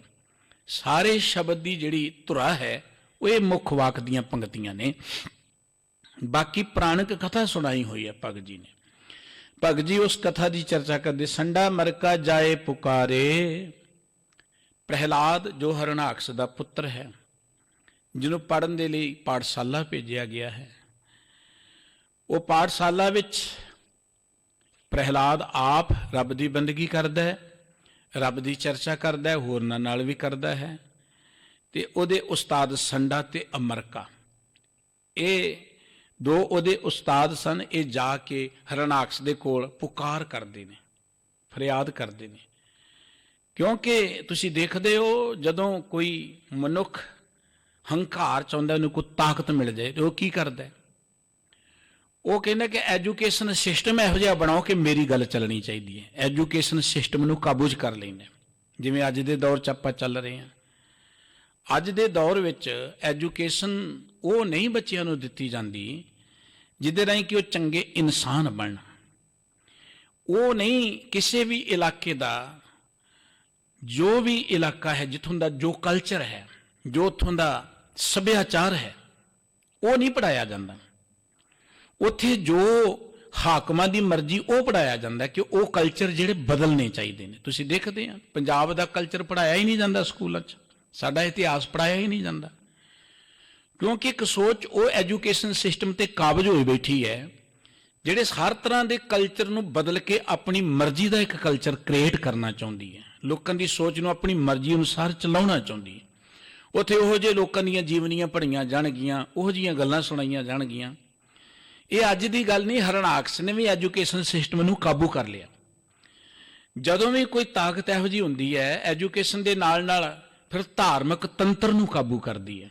ਧਾਰਮਿਕ ਤੰਤਰ ਨੂੰ, ਧਰਮ ਸਥਾਨਾਂ 'ਤੇ ਧਾਰਮਿਕ ਰੁਤਬਿਆਂ 'ਤੇ ਬੈਠੇ ਲੋਕਾਂ ਨੂੰ ਖਰੀਦ ਲੈਂਦੀ ਹੈ, ਉਹਨਾਂ ਨੂੰ ਆਪਣੇ ਹੁਕਮ ਅਨੁਸਾਰ ਚਲਾਉਂਦੀ ਹੈ। ਕਿਉਂਕਿ ਸਾਨੂੰ ਜਦੋਂ ਲੋੜ ਹੋਏਗੀ ਵੋਟਾਂ, ਇਹ ਸਾਨੂੰ ਪਵਾ ਦੇਣਗੇ। ਆਪ ਲੋਕਾਂ ਨੂੰ ਬਣਾ ਕੇ ਸਥਾਨ ਦਿੰਦੀਆਂ ਨੇ ਗੌਰਮੈਂਟਾਂ। ਕਿੰਨੇ ਪੈਸੇ ਅੱਜ ਡੇਰਿਆਂ ਨੂੰ ਗੌਰਮੈਂਟਾਂ ਏਜੰਸੀਆਂ ਦਿੰਦੀਆਂ ਨੇ, ਵੰਡਦੀਆਂ ਨੇ, ਆਮ ਲੋਕਾਂ ਨੂੰ ਨਹੀਂ ਪਤਾ। ਉਹ ਇਸ ਕਰਕੇ ਨੇ ਕਿ ਇਹ ਧਰਮ ਦੇ ਨਾਂ ਤੇ ਦੁਨੀਆ ਸਾਡੇ ਕਾਬੂ ਵਿੱਚ ਰਹੇ। ਇਹ ਹਮੇਸ਼ਾ ਆਦਿ ਸਮੇਂ ਤੋਂ ਇਹ ਗੱਲ ਰਹੀ ਹੈ। ਐਜੂਕੇਸ਼ਨ ਸਿਸਟਮ ਨੂੰ ਕਾਬੂ ਕਰਦੀ ਹੈ, ਮੈਡੀਕਲ ਸਿਸਟਮ ਨੂੰ ਕਾਬੂ ਕਰਦੀ ਹੈ। ਸਾਡੀ ਮਰਜ਼ੀ ਦੇ ਅਨੁਸਾਰ ਹੀ ਮੈਡੀਕਲ ਹੋਣੀ ਚਾਹੀਦੀ ਹੈ। ਇਸੇ ਤਰੀਕੇ ਨਾਲ ਸਾਡੀ ਮਰਜ਼ੀ ਦੇ ਅਨੁਸਾਰ ਹੀ ਜਿਹੜੇ ਲੋਕਾਂ ਦਾ ਧਰਮ ਹੋਣਾ ਚਾਹੀਦਾ। ਧਰਮ ਦੇ ਨਾਂ ਤੇ ਦੁਨੀਆ ਨੂੰ ਕਾਬੂ ਕਰ ਲੈਣਾ, ਧਰਮ ਦੇ ਨਾਂ ਤੇ ਲੋਕਾਂ ਨੂੰ ਲੜਾਉਣਾ, ਇਹ ਰਾਜਨੀਤਿਕ ਲੋਕਾਂ ਦਾ ਹਮੇਸ਼ਾ ਤੋਂ ਇਹ ਸੁਭਾਅ ਰਿਹਾ ਹੈ। ਇਸੇ ਤਰੀਕੇ ਨਾਲ ਹਰਨਾਕਸ਼ ਨੇ ਵੀ ਐਜੂਕੇਸ਼ਨ ਦੇਣ ਵਾਲੇ ਲੋਕਾਂ ਨੂੰ ਆਪਣੇ ਗੁਲਾਮ ਬਣਾਇਆ ਹੋਇਆ ਹੈ। ਉਹਨਾਂ ਨੂੰ ਕਿਹਾ ਹੈ ਕਿ ਇਹਨਾਂ ਨੂੰ ਉਹ ਕੁਝ ਪੜ੍ਹਾਉਣਾ ਜੋ ਮੈਂ ਕਹਿਣਾ, ਉਸ ਅਨੁਸਾਰ ਚੱਲਣਾ ਚਾਹੀਦਾ ਹੈ। ਹੁਣ ਪ੍ਰਹਿਲਾਦ ਜਾਗਰੂਕ ਵਿਅਕਤੀ ਹੈ, ਰੱਬ ਦੀ ਬੰਦਗੀ ਵਾਲਾ ਵਿਅਕਤੀ ਹੈ। ਉਹ ਲੋਕਾਂ 'ਚ ਜਾਗਰੂਕਤਾ ਪੈਦਾ ਕਰਦਾ ਹੈ, ਲੋਕਾਂ 'ਚ ਗਿਆਨ ਦੀ ਗੱਲ ਕਰਦਾ ਹੈ, ਰੱਬ ਦੀ ਗੱਲ ਕਰਦਾ ਹੈ। ਪਰ ਉਹਦੇ ਉਸਤਾਦ ਉਹਨੂੰ ਸਮਝਾਉਂਦੇ ਨੇ, ਨਹੀਂ ਸਮਝਦਾ। ਆਖਰ ਉਹ ਜਾ ਕੇ ਫਰਿਆਦ ਕਰਦੇ ਨੇ ਕਿ ਪੜ੍ਹੇ ਨਾਹੀਂ ਅਮਹੀਂ ਪਚ ਹਾਰੇ। ਅਸੀਂ ਤੇ ਥੱਕ ਗਏ ਉਹਨੂੰ ਸਮਝਾ ਕੇ। ਜੋ ਅਸੀਂ ਪੜ੍ਹਾਉਣਾ ਚਾਹੁੰਦੇ ਹਾਂ ਪੜ੍ਹਦਾ ਨਹੀਂ ਹੈ। ਇਹ ਨਹੀਂ ਕਿ ਪ੍ਰਹਿਲਾਦ ਪੜ੍ਹਿਆ ਨਹੀਂ ਹੈ, ਪ੍ਰਹਿਲਾਦ ਪੜ੍ਹਦਾ ਹੈ, ਪਰ ਜੋ ਇਹ ਗੱਲਾਂ ਜ਼ਿੰਦਗੀ ਦੇ ਸਿਧਾਂਤ ਤੋਂ ਉਲਟ ਪ੍ਰਹਿਲਾਦ ਨੂੰ ਸਮਝਾਉਂਦੇ ਉਹ ਨਹੀਂ ਪੜ੍ਹਦਾ, ਉਹਨਾਂ ਅਨੁਸਾਰ ਨਹੀਂ ਚੱਲਦਾ। ਇਸ ਕਰਕੇ ਕਹਿੰਦੇ ਅਸੀਂ ਤੇ ਥੱਕ ਗਏ, ਪਚ ਹਾਰੇ ਦਾ ਅਸੀਂ ਥੱਕ ਗਏ। ਇਹ ਸਾਡੀ ਗੱਲ ਮੰਨਦਾ ਨਹੀਂ ਹੈ, ਇਸ ਪੜ੍ਹਦਾ ਨਹੀਂ ਹੈ। ਰਾਮ ਕਹੈ ਕਰ ਤਾਲ ਬਜਾਵੇ ਚਟਿਆ ਸਵੈ ਬੇਗਾਰੇ। ਇਹ ਤੇ ਹਰ ਵੇਲੇ ਰੱਬ ਦੀ ਗੱਲ ਹੀ ਕਰਦਾ ਰਹਿੰਦਾ, ਰਾਮ ਰਾਮ ਕਰਦਾ ਰਹਿੰਦਾ। ਔਰ ਕਈ ਵਾਰੀ ਤਾਂ ਇਹ ਮਸਤੀ 'ਚ ਆ ਕੇ ਰਾਮ ਰਾਮ ਕਰਕੇ ਤਾਲ ਵਜਾਉਂਦਾ। ਇੰਨੇ ਸਾਰੇ ਚਟੀਆ ਦਾ ਅਰਥ ਵਿਦਿਆਰਥੀ ਵੀ ਵਿਗਾੜ ਦਿੱਤੇ, ਆਪਣੀ ਮਗਰ ਲਗਾ ਲਏ, ਆਪਣੀ ਗੱਲ ਉਹਨਾਂ ਨੂੰ ਸਮਝਾਉਂਦਾ। ਹਰ ਵੇਲੇ ਰਾਮ ਨਾਮ ਜਪ ਬੋ ਕਰੈ ਹਿਰਦੇ ਹਰ ਜੀ ਕੋ ਸਿਮਰਨ ਧਰੈ। ਇਹ ਤੇ ਹਰ ਵੇਲੇ ਰੱਬ ਦੀ ਗੱਲ ਹੀ ਕਰਦਾ ਰਹਿੰਦਾ ਔਰ ਹਰ ਵੇਲੇ ਹਿਰਦੇ 'ਚ ਇਹ ਰੱਬ ਦਾ ਹੀ ਸਿਮਰਨ ਕਰਦਾ ਹੈ, ਰੱਬ ਨੂੰ ਹੀ ਚੇਤੇ ਕਰਦਾ। ਰਹਾਉ ਬਸੁਦਾ ਬਸ ਕੀਨੀ ਸਭ ਰਾਜੇ ਬਿਨਤੀ ਕਰੈ ਪਟਰਾਨੀ। ਪਟਰਾਣੀ ਮੈਨਾਂ ਵੱਡੀ ਰਾਣੀ ਜਿਹੜੀ ਹੈ, ਰਾਜੇ ਦੀ ਜਿਹੜੀ ਪਟਰਾਣੀ ਹੈ, ਜਿਹੜੀ ਪ੍ਰਹਿਲਾਦ ਦੀ ਮਾਂ ਹੈ, ਉਹ ਪ੍ਰਹਿਲਾਦ ਨੂੰ ਸਮਝਾਉਂਦੀ ਹੈ ਕਿ ਬੇਟਾ ਤੇਰੇ ਪਿਓ ਨੇ ਸਾਰੀ ਧਰਤੀ ਦੇ ਲੋਕਾਂ ਨੂੰ ਵਾਸਸ ਕੀਤਾ ਹੋਇਆ ਹੈ। ਬਸੁਦਾ ਕਹਿੰਦੇ ਨੇ ਧਰਤੀ ਨੂੰ, ਸਾਰੀ ਧਰਤੀ ਦੇ ਲੋਕਾਂ ਨੂੰ ਆਪਣੇ ਵਾਸਸ ਕੀਤਾ ਹੈ। ਮੈਂ ਤੈਨੂੰ ਬੇਨਤੀ ਕਰਕੇ ਸਮਝਾਉਣੀ ਆ ਕਿ ਤੂੰ ਉਹਦਾ ਕਹਿਣਾ ਮੰਨ, ਉਹਦੇ ਅਨੁਸਾਰ ਚੱਲ। ਪਰ ਪੁੱਤਰ ਪ੍ਰਹਿਲਾਦ ਕਹਿਆ ਨਹੀਂ ਮਾਨੈ ਤਿਨ ਤੋ ਔਰ ਠਾਨੀ। ਪਰ ਪ੍ਰਹਿਲਾਦ ਉਹਦੀ ਗੱਲ ਮੰਨਣ ਲਈ ਤਿਆਰ ਨਹੀਂ ਹੈ। ਭਗਤ ਨਾਮਦੇਵ ਜੀ ਦਾ ਇੱਕ ਬਚਨ ਪੜ੍ਹੋਗੇ, ਅੱਗੇ ਆਏਗਾ ਕੱਲ ਨੂੰ, ਜਿੱਥੇ ਮਾਂ ਕਹਿੰਦੀ ਬੇਟਾ ਤੂੰ ਰਾਮ ਕਹਿਣਾ ਛੱਡ ਕੇ ਅੱਲਾ ਕਹਿਣਾ ਸ਼ੁਰੂ ਕਰ ਦੇ। ਤੇ ਭਗਤ ਜੀ ਕਹਿੰਦੇ ਨਾ ਹੋ ਤੇਰਾ ਪੂੰਗਰਾ ਨਾ ਤੂੰ ਮੇਰੀ ਮਾਂ। ਤੂੰ ਮੇਰੀ ਮਾਂ ਹੀ ਨਹੀਂ ਜਿਹੜੀ ਰੱਬ ਦੀ ਬੰਦਗੀ ਵੱਲੋਂ ਮੈਨੂੰ ਰੋਕਦੀ ਹੈ, ਤੂੰ ਨਹੀਂ ਮੇਰੀ ਮਾਂ। ਚੰਗੇ ਪਾਸੇ ਤੋਂ ਰੋਕੇ ਮਾੜੇ ਪਾਸੇ ਲਾਏ, ਉਹ ਮਾਂ ਥੋੜ੍ਹਾ ਹੈ। ਮਾਂ ਦਾ ਅਰਥ ਕੇਵਲ ਜਨਮ ਦੇਣ ਨਾਲ ਹੀ ਨਹੀਂ ਹੈ ਕਿ ਸਰੀਰਕ ਤੌਰ ਤੇ ਜਨਮ ਦੇਤਾ ਤੇ ਮਾਂ ਬਣ ਗਈ। ਇਹੋ ਜਿਹੀਆਂ ਤੇ ਬੜੀਆਂ ਮਾਵਾਂ ਨੇ ਜਿਹੜੀਆਂ ਜੰਮਦੇ ਬੱਚਿਆਂ ਨੂੰ ਬਾਹਰ ਛੁੱਟ ਆਉਂਦੀਆਂ ਨੇ, ਮਾਵਾਂ ਥੋੜ੍ਹਾ ਗਿਣੀਆਂ ਜਾਣਗੀਆਂ। ਕੇਵਲ ਸਰੀਰਕ ਤੌਰ ਤੇ ਜਨਮ ਦੇਣ ਦੇ ਨਾਲ ਕੋਈ ਮਾਂ ਨਹੀਂ ਬਣ ਜਾਂਦੀ। ਮਾਂ ਦਾ ਰੁਤਬਾ ਬਹੁਤ ਉੱਚਾ ਹੈ, ਮਾਂ ਦਾ ਪਿਓ ਦਾ ਦਰਜਾ ਬਹੁਤ ਉੱਚਾ ਹੈ। ਤਾਈਓ ਤੇ ਸਤਿਗੁਰੂ ਜੀ ਨੇ ਇੱਕ ਥਾਂ ਤੇ ਕਹਿਤਾ ਪਰਮਾਤਮਾ ਨੂੰ, ਤੂੰ ਮੇਰਾ ਪਿਤਾ ਤੂੰ ਹੈ ਮੇਰਾ ਮਾਤਾ। ਮਾਂ ਦਾ ਅਰਥ ਜਿੱਥੇ ਬੱਚੇ ਨੂੰ ਜਨਮ ਦੇਣਾ ਹੈ, ਉੱਥੇ ਮਾਂ ਦਾ ਅਰਥ ਉਹਨੂੰ ਚੰਗੇ ਸੰਸਕਾਰ ਦੇਣਾ ਹੈ, ਚੰਗੀ ਮੱਤ ਦੇਣਾ ਹੈ, ਚੰਗੀ ਸੋਚ ਦੇਣਾ ਹੈ ਕਿ ਉਹ ਚੰਗਾ ਨੇਕ ਇਨਸਾਨ ਬਣ ਕੇ ਸਮਾਜ ਵਿੱਚ ਰਹੇ। ਮਾਂ ਦਾ ਅਰਥ ਇਹ ਨਹੀਂ ਹੈ ਕਿ ਮਾੜੀ ਮੱਤ ਦੇਣਾ। ਇਸੇ ਕਰਕੇ ਭਗਤ ਜੀ ਨੇ ਕਹਿੰਦਾ ਨਾ ਹੋ ਤੇਰਾ ਪੁੰਗਰਾ ਨਾ ਤੂੰ ਮੇਰੀ ਮਾਂ ਹੈ। ਠੀਕ ਹੈ, ਤੇ ਮੈਨੂੰ ਸਰੀਰਕ ਤੌਰ ਤੇ ਜਨਮ ਦਿੱਤਾ ਹੈ, ਪਰ ਜੇ ਤੂੰ ਮੈਨੂੰ ਚੰਗੇ ਕੰਮ ਤੋਂ ਵਰਜ ਕੇ ਮਾੜੇ ਬੰਨੇ ਲਾਏ ਤੇ ਤੂੰ ਮੇਰੀ ਮਾਂ ਨਹੀਂ ਹੈ। ਇੱਥੇ ਵੀ ਭਗਤ ਪ੍ਰਹਿਲਾਦ ਜੀ ਨੂੰ ਰਾਣੀ ਉਹਦੀ ਮਾਂ ਜਿਹੜੀ ਹੈ ਇਹ ਗੱਲ ਕਹਿੰਦੀ ਹੈ, ਬੇਟਾ ਤੇਰਾ ਪਿਓ ਜਿਹੜਾ ਹੈ ਨਾ ਉਹਨੇ ਸਾਰੀ ਦੁਨੀਆ ਵਾਸਸ ਕੀਤੀ ਹੈ, ਉਹਦੇ ਅਨੁਸਾਰ ਚੱਲ। ਪਰ ਪੁੱਤਰ ਪ੍ਰਹਿਲਾਦ ਕਹਿਆ ਨਾ ਮਾਨੈ ਤਿਨ ਤੋ ਔਰ ਠਾਨੀ। ਪ੍ਰਹਿਲਾਦ ਨੇ ਉਹਦੀ ਗੱਲ ਬਿਲਕੁਲ ਨਹੀਂ ਮੰਨੀ। ਹੁਣ ਇੱਥੇ ਕਿਉਂਕਿ ਜੀ ਮਾਂ ਦਾ ਕਹਿਣਾ ਨਹੀਂ ਮੰਨਿਆ, ਸਤਿਕਾਰ ਨਹੀਂ ਕੀਤਾ। ਇੱਥੇ ਮਾਂ ਆਪਣਾ ਮਾਂ ਵਾਲਾ ਰੋਲ ਹੀ ਨਹੀਂ ਨਿਭਾ ਰਹੀ। ਮਾਂ ਉਹ ਹੈ ਜਿਹੜੀ ਬੱਚੇ ਨੂੰ ਨੇਕ ਇਨਸਾਨ ਬਣਨ ਦੀ ਪ੍ਰੇਰਣਾ ਕਰੇ। ਮਾਂ ਉਹ ਹੈ ਜਿਹੜੀ ਬੱਚੇ ਦੇ ਅੰਦਰ ਨਿਰਵੈਰਤਾ ਪੈਦਾ ਕਰੇ। ਮਾਂ ਉਹ ਹੈ ਜਿਹੜੀ ਬੱਚੇ ਦੇ ਅੰਦਰੋਂ ਡਰ ਨੂੰ ਖਤਮ ਕਰੇ, ਡਰ ਪੈਦਾ ਕਰੇ। ਉਹ ਮਾਂ ਨਹੀਂ ਹੈ। ਇੱਕ ਸਰੀਰ ਕਰਕੇ ਮਾਂ ਦਾ ਦਰਜਾ ਹੈ, पर एक मत करके मां का दर्जा होंदा है। देखो आपां एक बचन पढ़दे, पूता माता की आसीस निमख ना विसरो तुमको हर हर सदा भजो जगदीश। इत्थे किहड़ी मां है? इत्थे मां है उच्ची मत देण वाली सत संगत, इत्थे मां है गुरु। सो इस करके भगत प्रहलाद नूं जिस वेले राणी ने गल कही कि तूं अपने प्यो की गल मन, अपने प्यो तो उल्ट ना चल, वो बड़ा ताकतवर है, सारी दुनिया ने काबू की है, पर पुत्र प्रहलाद कहया नहीं माने तिन तो रे ठानी। प्रहलाद ने वह कहना ही नहीं मन्निया। प्रहलाद तो उन्होंने तो उल्ट, और यह अर्थ है कि उन्होंने तो वखरी गल कर रहा है, उन्होंने तो उल्ट गल कर रहा है। दुष्ट सभा मिल मंत्र उपाया कर सै औद खनेरी। फिर हरणाक्ष ਦੇ ਜਿਹੜੇ ਸਲਾਹਕਾਰ ਨੇ, ਜਿਹੜੇ ਮੰਤਰੀ ਮੰਡਲ ਹੈ, ਤੁਹਾਨੂੰ ਪਤਾ ਹੈ ਕਿ ਰਾਜਾ ਦੁਸ਼ਟ ਹੋਵੇ ਤੇ ਉਹਦੇ ਆਲੇ ਦੁਆਲੇ ਦੁਸ਼ਟ ਤੇ ਬਦੋਬਦੀ ਇਕੱਠੇ ਹੋ ਜਾਂਦੇ ਨੇ, ਚੰਗਿਆਂ ਨੂੰ ਵੀ ਮਾੜੇ ਬਣਾ ਦਿੰਦੇ ਨੇ ਦੁਸ਼ਟ ਇਕੱਠੇ ਹੋ ਕੇ। ਤਾਂ ਇਸ ਕਰਕੇ ਉਹ ਰਾਜੇ ਦੀ ਜਿਹੜੀ ਦੁਸ਼ਟ ਸਭਾ ਹੈ, ਮੰਦੀ ਸੋਚ ਵਾਲੇ ਜਿਹੜੇ ਲੋਕ ਨੇ, ਉਹ ਇਕੱਠੇ ਹੁੰਦੇ ਨੇ ਮਿਲ ਕੇ। ਫਿਰ ਕਹਿੰਦੇ ਜੀ ਹੁਣ ਮੰਤਰੀ ਮੰਡਲ ਇਕੱਠਾ ਹੋਇਆ ਹੈ, ਇਹ ਕਾਨੂੰਨ ਪਾਸ ਹੋ ਗਿਆ ਤੇ ਬਦਲਿਆ ਹੀ ਨਹੀਂ ਜਾਣਾ। ਦੁਸ਼ਟ ਸਭਾ ਜਦੋਂ ਇਕੱਠੀ ਹੁੰਦੀ ਹੈ, ਉਹ ਫਿਰ ਮੰਤਰ ਪਕਾਉਂਦੀ ਹੈ, ਮਤਾ ਪਕਾਉਂਦੀ ਹੈ, ਮਤਾ ਪਾਸ ਕਰਦੀ ਹੈ। ਕਰ ਸੈ ਔਦ ਕਨੇਰੀ। ਫਿਰ ਅਸੀਂ ਔਦ ਕਨੇਰੀ, ਔਦ ਕਹਿੰਦੇ ਉਮਰ ਨੂੰ, ਕਨੇਰੀ ਮੈਨਾਂ ਬਹੁਤੀ। ਕਰ ਸੈ ਔਦ ਕਨੇਰੀ ਦਾ ਅਰਥ ਕਿ ਇਹਦੀ ਉਮਰ ਹੀ ਆਪਾਂ ਵਧਾ ਦਿੰਦੇ। ਵਧਾ ਦੇਣ ਦਾ ਅਰਥ ਹੁੰਦਾ ਖਤਮ ਕਰ ਦੇਣਾ। ਬਜ਼ੁਰਗ ਕਈ ਲਫ਼ਜ਼ ਵਰਤਿਆ ਕਰਦੇ, ਅੱਜ ਵੀ ਕਹਿੰਦੇ ਨੇ ਦੁਕਾਨ ਨੂੰ ਦੁਕਾਨ ਬੰਦ ਕਰਨਾ ਨਹੀਂ ਕਹਿੰਦੇ, ਦੁਕਾਨ ਵਧਾ ਦੇਣੀ। ਦੀਵੇ ਨੂੰ ਬੁਝਾਉਣਾ ਹੁੰਦਾ ਸੀ, ਬਜ਼ੁਰਗਾਂ ਕਹਿਣਾ ਦੀਵੇ ਨੂੰ ਵਧਾ ਦਿਓ, ਬੰਦ ਕਰਨਾ ਨਹੀਂ ਕਹਿੰਦੇ ਸਨ। ਵਧਾਉਣ ਦਾ ਅਰਥ ਹੈ ਇੱਥੇ ਕਿਸੇ ਚੀਜ਼ ਨੂੰ ਖਤਮ ਕਰ ਦੇਣਾ। ਕਰ ਸੈ ਔਦ ਕਨੇਰੀ। ਦੁਸ਼ਟ ਸਭਾ ਨੇ ਮਿਲ ਕੇ ਇਹ ਮੰਤਰ ਪਕਾਇਆ ਕਿ ਅਸੀਂ ਇਹਨੂੰ ਖਤਮ ਹੀ ਕਰ ਦਿੰਦੇ ਹਾਂ।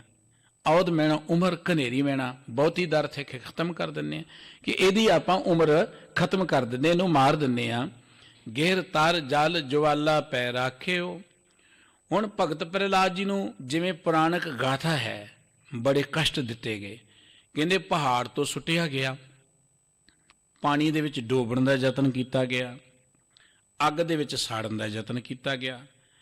ਆ ਹੋਲੀ ਦੇ ਦਿਨਾਂ 'ਚ ਜਿਹੜਾ ਹੋਲੀ ਮਨਾਉਂਦੇ ਨੇ, ਇਹਦਾ ਪਿਛੋਕੜ ਇਸੇ ਹੀ ਗਾਥਾ ਦੇ ਨਾਲ ਜੁੜਿਆ ਹੋਇਆ ਦੱਸਿਆ ਜਾਂਦਾ ਹੈ ਕਿ ਹਰਣਾਕਸ਼ ਦੀ ਭੈਣ ਸੀ ਹੋਲਕਾ, ਉਹ ਕਹਿੰਦੀ ਕਿ ਮੈਨੂੰ ਅੱਗ ਸਾੜ ਨਹੀਂ ਸਕਦੀ, ਮੈਂ ਇਹਨੂੰ ਗੋਦ ਵਿੱਚ ਲੈ ਕੇ ਬੈਠ ਜਾਵਾਂਗੀ, ਇਹ ਸੜ ਜਾਏਗਾ, ਮੈਂ ਬਚ ਜਾਵਾਂਗੀ। ਕਹਿੰਦੇ ਜਦੋਂ ਲੈ ਕੇ ਬੈਠੀ ਆਪ ਉਹ ਸੜ ਗਈ ਤੇ ਪ੍ਰਹਿਲਾਦ ਬਚ ਗਿਆ। ਇਸ ਕਰਕੇ ਅੱਗ ਵਿੱਚ ਸਾੜਨ ਦਾ ਯਤਨ ਕੀਤਾ ਗਿਆ, ਪਹਾੜ ਤੋਂ ਸੁੱਟਣ ਦਾ ਯਤਨ ਕੀਤਾ ਗਿਆ, ਹਾਥੀ ਅੱਗੇ ਸੁੱਟਣ ਦਾ ਯਤਨ ਕੀਤਾ ਗਿਆ। ਪਰ ਜੋ ਪੁਰਾਣਕ ਗਾਥਾ ਉਸ ਅਨੁਸਾਰ ਭਗਤ ਨਾਮਦੇਵ ਜੀ ਕਹਿੰਦੇ ਕਿ ਇਵੇਂ ਕਹਿ ਲਓ ਕਿ ਪਰਮਾਤਮਾ ਦੀ ਮਾਇਆ ਕੋਈ ਇਹੋ ਜਿਹੀ ਵਰਤ ਗਈ ਕਿ ਪਹਾੜ ਤੋਂ ਡਿੱਗਣ ਤੇ ਵੀ ਪ੍ਰਹਿਲਾਦ ਮਰਿਆ ਨਾ, ਪਾਣੀ ਵਿੱਚ ਡੁੱਬਿਆਗਾ ਪਰ ਉਹ ਡੁੱਬਾ ਹੀ ਨਾ, ਔਰ ਅੱਗ ਵਿੱਚ ਸਾੜਨ ਦੇ ਲਈ ਉਹਨੂੰ ਰੱਖਿਆ ਗਿਆ ਪਰ ਅੱਗ ਦੇ ਵਿੱਚ ਉਹ ਸੜਿਆ ਨਾ। ਸਾੜਨ ਵਾਲੇ ਸਗੋਂ ਸੜ ਗਏ, ਜਿਹੜੇ ਉਹਨਾਂ ਨੇ ਯਤਨ ਕੀਤੇ, ਪ੍ਰਹਿਲਾਦ ਦਾ ਕੁਝ ਵਿਗੜਿਆ ਨਾ। ਗੱਲ ਇੱਥੇ ਇਹ ਨਹੀਂ ਹੈ ਕਿ ਪੁਰਾਣਕ ਗਾਥਾ ਕੀ ਕਹਿੰਦੀ ਹੈ ਕਿ ਉਹ ਸੜਿਆ ਕਿਉਂ ਨਹੀਂ ਜਾਂ ਕੀ ਚਰਚਾ ਹੈ। ਭਗਤ ਨਾਮਦੇਵ ਜੀ ਇੱਥੇ ਗੱਲ ਵਾਹਿਗੁਰੂ ਜੀ ਦੇ ਨਾਮ ਦੀ ਪ੍ਰਗਟ ਕਰਨਾ ਚਾਹੁੰਦੇ ਨੇ ਕਿ ਪ੍ਰਮਾਤਮਾ ਦੇ ਨਾਮ ਨੂੰ ਜਪਣ ਵਾਲਾ ਕਿੰਨਾ ਮਹਾਨ ਬਣ ਜਾਂਦਾ ਹੈ, ਔਰ ਪ੍ਰਮਾਤਮਾ ਉਹਦੀ ਕਿਵੇਂ ਰੱਖਿਆ ਕਰਦਾ ਹੈ। ਹਰ ਜੁਗ ਜੁਗ ਭਗਤ ਉਪਾਇਆ ਪੈਦ ਰੱਖਦਾ ਆਇਆ ਰਾਮ ਰਾਜੇ। ਭਈ ਜੋ ਵੀ ਪ੍ਰਮਾਤਮਾ ਦੇ ਪਿਆਰ ਵਿੱਚ ਜੁੜਦੇ ਨੇ, ਆਪਣੇ ਸੇਵਕੀ ਆਪੇ ਰਾਖੇ, ਆਪੇ ਨਾਮ ਜਪਾਵੇ। ਅਜਿਹੇ ਮਾਹੌਲ 'ਚ ਜਦੋਂ ਰਾਜਨੀਤਿਕ ਤਾਕਤਾਂ ਮਨੁੱਖ ਨੂੰ ਮਾਨਸਿਕ ਤੌਰ ਤੇ ਇੰਨਾ ਨੀਵਾਂ ਲੈ ਜਾਣ, ਉਹਦੇ ਅੰਦਰ ਇੰਨੀ ਹੀਣ ਭਾਵਨਾ ਪੈਦਾ ਕਰ ਦੇਣ, ਮਨੁੱਖ ਇਹ ਗੱਲ ਕਹੇ ਜੀ ਕੋਈ ਤਰੀਕਾ ਨਹੀਂ ਹੈ ਬਚਣ ਦਾ, ਬਾਹ ਜੀ ਕੋਈ ਰਸਤਾ ਨਹੀਂ ਹੈ ਬਚਣ ਦਾ। ਹੁਣ ਤਾਂ ਇਹੋ ਜਿਹੇ ਜ਼ਬਰਦਸਤ ਲੋਕਾਂ ਨਾਲ, ਹਕੂਮਤਾਂ ਦੇ ਨਾਲ ਕਿਵੇਂ ਟੱਕਰ ਲਵਾਂਗੇ। ਆਮ ਆਪਾਂ ਦੇਖਦੇ ਨਾ ਸੋਚ ਬਣ ਜਾਂਦੀ, ਅੱਜ ਵੀ ਬਣੀ ਹੋਈ ਹੈ ਲੋਕਾਂ ਦੀ। ਆਪਣੀ ਸਟੇਟ ਅਸੀਂ ਬੈਠੇ ਹਾਂ, ਬੜੇ ਖੁਸ਼ਕਿਸਮਤ ਹਾਂ। ਥੋੜ੍ਹਾ ਜਿਹਾ ਪੰਜਾਬ ਤੋਂ ਬਾਹਰ ਜਾਓ ਨਾ ਤੁਸੀਂ, ਦੂਜੀਆਂ ਸਟੇਟਾਂ ਦੇ ਲੋਕਾਂ ਦੀ ਸੋਚ ਤੁਹਾਡੇ ਤੋਂ ਬੜੀ ਡਿਫਰੈਂਟ ਆ। ਨਾ ਜੀ ਇਹ ਗੌਰਮੈਂਟ ਤਾਂ ਬਸ ਹੁਣ ਕਈ ਸਾਲ ਨਹੀਂ ਜਾਣੀ, ਇਹ ਤਾਂ ਜੀ ਬੜੀ ਜ਼ਬਰਦਸਤ ਹੈ, ਇਹ ਰਾਜ ਹੋ ਜਾਏਗਾ, ਉਹ ਹੋ ਜਾਏਗਾ, ਸਿੱਖ ਬਾਹਰ ਨਹੀਂ ਰਹਿ ਸਕਦਾ। ਇਹ ਸੋਚ ਬਣੀ ਹੈ, ਹੀਣ ਭਾਵਨਾ ਆ ਗਈ ਲੋਕਾਂ ਦੇ ਮਨਾਂ ਅੰਦਰ। पर आ गुरबाणी साडे अंदरों उस हीण भावना नूं ही कटदी है कि कोई हरणाकस वर्गा पावरफुल क्यों ना आ जाए। पुराणक गथावां ने ये चर्चा की कि हरणाकस अपने आप नूं रब समझदा, रब लोकां कोल अपना नाम जपाउंदा, अज भी जपाउंदे ने, तख्तां दे बैठे कि उहदा ही नाम जपो तुसीं। अपने खरीदे हुए बंदे कानफ्रेंसां च वड़ के अपने नाम दा रौला पाउंदे ने अज भी। उही हरणाकस वाली सोच ही है ना। पर भावें उदों दा हरणाकस है, भावें रावण है, ते भावें कोई भी इस धरती ते आया, परमात्मा उसनूं खत्म करन दा कोई ना कोई सिस्टम बना दिंदा है। परमात्मा दे नियमां नूं कोई बदल नहीं सकदा। इस सृष्टि नूं चलाउणा परमात्मा ने है। बंदे नूं ते एक मौका दिता है कि बंदिया तू जो तैनूं रुतबा दिता है इत्थे बैठ के मनुखता दी सेवा करके कोई लाहा खट लै। पर जदों नहीं करदा, देखो ये वडियाइयां परमात्मा दीयां दित्तियां होईयां ने। गुरु का एक अमृत बचन असी आसा की वार अंदर पढ़ते हैं, चित्ते अंदर सबको विख नदरी हेठ चलाएंदा, आपे दे वडियाइयां आपे ही कर्म कराएंदा। कि सारी दुनिया जिहड़ी है उहनूं ध्यान च रखदा है परमात्मा। ये ना समझो कि परमात्मा सानूं भुल ही गया है, असीं बड़े माड़े हाँ। ये ना समझो जी ये बंदा बहुत पावरफुल है, इनू नहीं काबू किया जा सकता। ना जी ना, हुण कोई साधन नहीं है। आम असीं कहने हैं, गुरबाणी कहती चित्ते अंदर सबको वेख नदरी हेठ चलाएंदा। परमात्मा हर मनुख ते ध्यान रखदा है, असीं नहीं रखते, उन्होंने गल वखरी है। लेकिन परमात्मा हर मनुख ते निगर रखदा है, अपनी नज़र चलाउंदा है। आपे दे वडियाइयां, ये वडियाइयां ये रुतबे परमात्मा दे दिते ने। मतां कोई समझे मेरी सियाणप नाल, बेईमानी नाल, हेरा फेरी नाल मैं रुतबे लै लेने। ये परमात्मा मौका दिंदा है किते किते मनुख नूं। आपे ही कर्म कराएंदा, बख्शिश भी परमात्मा करदा है। फिर जे मनुख रुतबियां ते बैठ के रब्बी निजम तो लांभे चलिया जाए, फिर की हुंदा है? नदरों पट्ठी जे करे सुल्ताना कहा कराएंदा। परमात्मा देखो अपनी नज़र उपट्ठी किवें करदा है, वो तो वैसे किसी वाल पुट्ठी नहीं करना चाहुंदा। जदों को मनुख ताकत दे नशे च आके परमात्मा नाल टुट जे, समझो कि उहदे ते रब दी नज़र पुट्ठी हो गई, रब दीयां नज़रां तो ओले हो गया, रब दीयां नज़रां च आ ही नहीं रहा। फिर वड्डे वड्डे शाह सुल्तान जिहड़े ने कखां तो हौले हो जांदे ने, वो सड़कां दे मंगण लई मजबूर हो जांदे ने, वो जेल कोठड़ियां च बैठण लई मजबूर हो जांदे। ये साडे सामने नित इहो जिहियां उदाहरणां वापरदियां रहिंदियां ने। पर क्योंकि असीं कदी उन्हां चीज़ां नूं डूंगी नज़र दे नाल देखदे नहीं है, वाचदे नहीं है। साडी नज़र बड़ी ओपरी जी है बाहरलियां घटनावां नूं देखण दे लई। सतगुरु साहब जी ने इत्थे गल हरणाकस दी कीती है कि हरणाकस बड़ा ताकतवर है, बड़ा जबरदस्त है, लोकां कोल अपना नाम जपाउंदा है, हुक्म चलाउंदा है। पर उहदा पुत्तर ही जिहड़ा है, देखो जदों किसी दुष्ट का अंत होना हुंदा है ना, कि बाहरों नहीं है कोई आउंदा करन वाला, कोई अजिही ताकत नूं खत्म करने लई बाहरों नहीं आउंदा, घर च ही पैदा हो जांदा हुंदा है। घर च कुदरत दा निजम देखो, हरणाकस नूं मारन लई कोई बाहरों नहीं आया, घर च ही पैदा हो गया प्रहलाद, घर च ही। रावण दा भेद देण वाला घर च ही पैदा हो गया। इसे तरीके नाल वड्डियां वड्डियां जिहड़ियां ताकतां हुंदियां ने, उन्हां नूं खत्म करन दे लई घर दे विच ही एक विरोधी तंत्र पैदा हो जांदा है। कुदरत दा एक निजम है, इहनूं कोई टाल नहीं सकदा। साहब जी इत्थे कहिंदे ने, बाबा नामदेव साहब जी, कि प्रहलाद नूं मारन दे लई दुष्ट सभा ने मंत्र पकाया कि इहदी उम्र खत्म कर दिओ, उहनूं मेड़ दिओ। उन्हां ने पहाड़ तो सुटिया, उन्हां ने पानी च रोड़न दा यतन कीता, उन्हां ने अग विच साड़न दा यतन कीता, पर अग भी उन्होंने साड़ ना सकी, पहाड़ भी उन्होंने मार ना सकिया, पानी उन्होंने डोब ना सकिया। समझो कि परमात्मा की माया ने उन्होंने बचा लिया, मर ना दिता, अपना सुभाव ही बदलिया।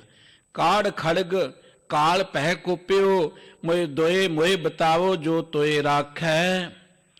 हुण इन्ने यतन कीते, प्रहलाद बच गया। लेकिन ये बावजूद हरणाकस अपनी ताकत के नशे च इन्ना गुरूर है, उन्होंने अन्ना है ना। क्योंकि जदों मनुख दे कोल माया ही सुरत च वड़ दे, ताकत वड़ दे ना, तो गुरु ग्रंथ साहिब जी का एक वचन कि माया धारी अत अन्ना बोला। जिहदी सुरत च केवल ताकत है, माया है, वो अन्ना भी हो जाता है तो बोला भी हो जाता है। उन्होंने किसी की फरियाद चीख पुकार जां उपदेश सुनता नहीं है, जो मर्जी रौला पाई जाओ तुसीं, उत्ते कोई असर नहीं पैंदा। ਤੇ ਉਹਦੇ ਸਾਹਮਣੇ ਜੋ ਕੁਝ ਹੁੰਦਾ ਹੈ, ਕੋਈ ਤੜਫਦਾ ਹੈ, ਕੋਈ ਦੁਖੀ ਹੁੰਦਾ ਹੈ, ਕੋਈ ਭੁੱਖਾ ਮਰਦਾ, ਉਹਨੂੰ ਕੋਈ ਨਜ਼ਰ ਨਹੀਂ, ਅੰਨਾ ਬੋਲਾ ਹੋ ਜਾਂਦਾ। ਸ਼ਬਦ ਨੇ ਸੁਣੀ ਬਹੁ ਰੋਲਕ ਝੋਲਾ, ਉਹ ਚੰਗੀ ਗਿਆਨ ਦੀ ਗੱਲ ਸੁਣ ਲਈ ਤਿਆਰ ਹੀ ਨਹੀਂ ਹੈ, ਹੋਰ ਰੋਲਕ ਝੋਲੇ 'ਚ ਪਿਆ ਰਹੇਗਾ, ਭੱਜਾ ਫਿਰੇਗਾ ਕਦੀ ਇੱਧਰ ਕਦੀ ਇੱਧਰ। ਇੱਥੇ ਵੀ ਬਾਬਾ ਨਾਮਦੇਵ ਸਾਹਿਬ ਜੀ ਕਹਿੰਦੇ ਨੇ ਕਿ ਜਿਸ ਵੇਲੇ ਕੋਈ ਵੀ ਯਤਨ ਉਹਨਾਂ ਦਾ ਸਫਲ ਨਾ ਹੋਇਆ, ਪ੍ਰਹਿਲਾਦ ਨੂੰ ਉਹ ਮਾਰ ਨਾ ਸਕੇ, ਫਿਰ ਕਾੜ ਖੜਗ ਕਾਲ ਪੈ ਕੋਪਿਓ। ਖੜਗ ਕਹਿੰਦੇ ਨੇ ਤਲਵਾਰ ਨੂੰ, ਹਰਣਾਕਸ ਗੁੱਸੇ 'ਚ ਆ ਕੇ ਹੱਥ ਤਲਵਾਰ ਲੈ ਕੇ ਤੇ ਬੜੇ ਗੁੱਸੇ 'ਚ ਆ ਕੇ ਬੋਲਦਾ ਹੈ, ਡਰਾਉਂਦਾ ਹੈ, ਮੋਏ ਬਤਾਓ ਜੋ ਤੋਏ ਰਾਖੇ, ਤੂੰ ਮੈਨੂੰ ਦੱਸ ਕੇ ਤੈਨੂੰ ਬਚਾਉਣ ਵਾਲਾ ਹੈ ਕੌਣ? ਹੈ ਕੌਣ ਬਚਾਏਗਾ ਤੈਨੂੰ? ਭਾਵ ਜਿਸ ਰੱਬ ਦੀ ਤੂੰ ਗੱਲ ਕਰਦਾ, ਦੱਸ ਤੇਰਾ ਕਿੱਥੇ ਹੈ? ਪੀਤ ਪਿਤੰਬਰ ਤ੍ਰਿਪਾਵਨ ਧਣੀ, ਥੰਬ ਮਾਹੇ ਹਰ ਰਾਖੈ। ਪੀਤ ਪਿਤੰਬਰ ਦਾ ਅਰਥ ਹੈ ਕਿ ਪੀਲੇ ਬਸਤਰਾਂ ਵਾਲਾ। ਉਹ ਪਰਮਾਤਮਾ ਦੇ ਕਈ ਰੂਪ ਲੋਕਾਂ ਨੇ ਮੰਨੇ ਹੋਏ ਨੇ। ਦੇਖੋ, ਜਿਹੋ ਜੀ ਕਿਸੇ ਦੀ ਆਸਥਾ ਹੁੰਦੀ ਹੈ, ਸ੍ਰੀ ਕ੍ਰਿਸ਼ਨ ਜੀ ਨੂੰ ਕਈ ਰੱਬ ਮੰਨਦੇ ਨੇ, ਉਹਨੂੰ ਪੀਲੇ ਕੱਪੜਿਆਂ ਵਾਲਾ ਮੰਨਦੇ ਨੇ, ਇਹ ਆਸਥਾ ਹੈ ਉਹਨਾਂ ਦੇ ਸ਼ਰਧਾਲੂਆਂ ਦੀ। ਪਰ ਗੁਰਮਤਿ ਕੇਵਲ ਇੱਕ ਓਂਕਾਰ ਪਰਮਾਤਮਾ ਦੀ ਗੱਲ ਕਰਦੀ, ਪ੍ਰਭੂ ਦੀ ਗੱਲ ਕਰਦੀ ਹੈ। ਇੱਥੇ ਕਹਿੰਦੇ ਕਿ ਸਾਡਾ ਉਹ ਪਰਮਾਤਮਾ ਹੀ ਹੈ ਪਿਤੰਬਰ, ਸਾਰਿਆਂ ਦਾ ਮਾਲਕ ਜਿਹੜਾ, ਉਹ ਪਰਮਾਤਮਾ ਜਿਹੜਾ ਤਿਰਭਵਨ ਧਣੀ, ਤਿੰਨਾਂ ਭਵਨਾਂ ਦਾ ਜਿਹੜਾ ਮਾਲਕ ਹੈ। ਥੰਬ ਮਾਏ ਹਰਾ ਕੇ, ਜਿਸ ਵੇਲੇ ਹਰਣਾਕਸ਼ ਨੇ ਆਪਣੀ ਤਲਵਾਰ ਕੱਢੀ, ਪ੍ਰਹਿਲਾਦ ਨੂੰ ਪੁੱਛਿਆ, ਦੱਸ ਤੈਨੂੰ ਕੌਣ ਬਚਾ ਸਕਦਾ ਮੇਰੀ ਤਲਵਾਰ ਤੋਂ, ਤੇ ਕਿੱਥੇ ਹੈ ਤੇਰਾ ਰੱਬ? ਪ੍ਰਹਿਲਾਦ ਕਹਿੰਦਾ ਉਹ ਤਾਂ ਹਰ ਥਾਂ ਤੇ ਹੈ, ਉਹ ਥੰਮ ਵਿੱਚ ਵੀ ਹੈ। ਥੰਮ ਨੂੰ ਕਹਿੰਦੇ ਗਰਮ ਕਰਕੇ, ਤੱਤਿਆਂ ਕਰਕੇ। ਪ੍ਰਹਿਲਾਦ ਨੂੰ ਕਿਹਾ ਸੀ ਇਹਨੂੰ ਜੱਫੀ ਪਾ, ਜਿਵੇਂ ਪੁਰਾਣਕ ਕਹਾਣੀਆਂ ਨੇ। ਥੰਮ ਦੇ ਉੱਪਰ ਜਦੋਂ ਤਲਵਾਰ ਮਾਰਦਾ ਹੈ ਤੇ ਬਾਬਾ ਨਾਮਦੇਵ ਜੀ ਕਹਿੰਦੇ ਥੰਬ ਮਾਹੇ ਹਰ ਭਖ ਹੈ, ਥੰਮ ਦੇ ਵਿੱਚ ਪਰਮਾਤਮਾ ਹੈ। ਇਹ ਗੱਲ ਪ੍ਰਹਿਲਾਦ ਨੇ ਕਹੀ ਤੇ ਉਹ ਥੰਮ ਦੇ ਵਿੱਚੋਂ ਹੀ ਪਰਮਾਤਮਾ ਦਾ ਕੋਈ ਇੱਕ ਅਚਰਜ ਰੂਪ ਪ੍ਰਗਟ ਹੋ ਗਿਆ। ਹਰਣਾਕਸ਼ ਜਿਨ ਨਖਹਿ ਬਿਧਾਰਿਓ, ਸੁਰ ਨਰ ਕੀਏ ਸਨਾਥਾ। ਸ਼ਬਦ ਦਾ ਜੋ ਅੰਤਰੀਵ ਭਾਵ ਹੈ ਉਹ ਰਹਾਉ ਵਾਲੀ ਪੰਕਤੀ 'ਚ ਤੇ ਆਖਰੀ ਪੰਕਤੀਆਂ ਤੇ ਅੰਕਿਤ ਹੈ। ਜਦੋਂ ਵੀ ਤੁਸੀਂ ਗੁਰਬਾਣੀ ਪੜ੍ਹੋਗੇ ਇਹ ਗੱਲ ਚੇਤੇ ਰੱਖਣਾ।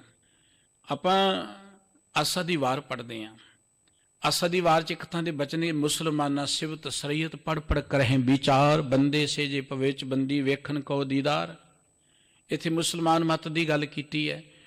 ਹੁਣ ਇੱਥੇ ਸਤਿਗੁਰੂ ਜੀ ਕੋਈ ਇਹ ਨਹੀਂ ਕਹਿੰਦੇ ਕਿ ਉਹੀ ਬੰਦਾ ਜਿਹੜਾ ਮੁਸਲਮਾਨਾਂ ਵਾਂਗੂ ਕੰਮ ਕਰੇਗਾ। ਇਹ ਮੁਸਲਮਾਨਾਂ ਦਾ ਜੋ ਵਿਸ਼ਵਾਸ ਹੈ ਉਸ ਦੀ ਚਰਚਾ ਹੈ। ਇਹਦੋਂ ਅੱਗੇ ਹਿੰਦੂ ਸਲਾਹੀ ਸਲਾਹਨ ਦਰਸ਼ਨ ਰੂਪ ਪਾਰ, ਤੀਰਥ ਨਾਵੇਂ ਅਰਚਾ ਪੂਜਾ ਅਗਰਵਾਸ ਬੈਕਾਰ। ਹਿੰਦੂ ਆਸਥਾ ਦਾ ਜ਼ਿਕਰ ਕੀਤਾ ਹੈ, ਤੀਰਥਾਂ 'ਤੇ ਨਹਾਉਂਦੇ ਨੇ, ਅਰਚਾ ਪੂਜਾ ਕਰਦੇ ਨੇ। ਇਹਦਾ ਅਰਥ ਇਹ ਨਹੀਂ ਕਿ ਸਤਿਗੁਰੂ ਜੀ ਕਹਿੰਦੇ ਕਿ ਅਰਚਾ ਪੂਜਾ ਕਰੋਗੇ ਤੁਸੀਂ ਤਾਂ ਹੀ ਇਨਸਾਨ ਹੋ। ਫਿਰ ਜੋਗੀਆਂ ਦੀ ਚਰਚਾ, ਜੋਗੀ ਸੁਨ ਧਿਆਵਨ ਚੇਤੇ, ਗੁਰਬਾਣੀ ਨੂੰ ਸਮਝਣ ਦਾ ਇੱਕ ਤਰੀਕਾ ਹੈ। ਜੋਗੀਆਂ ਦੀ ਚਰਚਾ ਹੈ।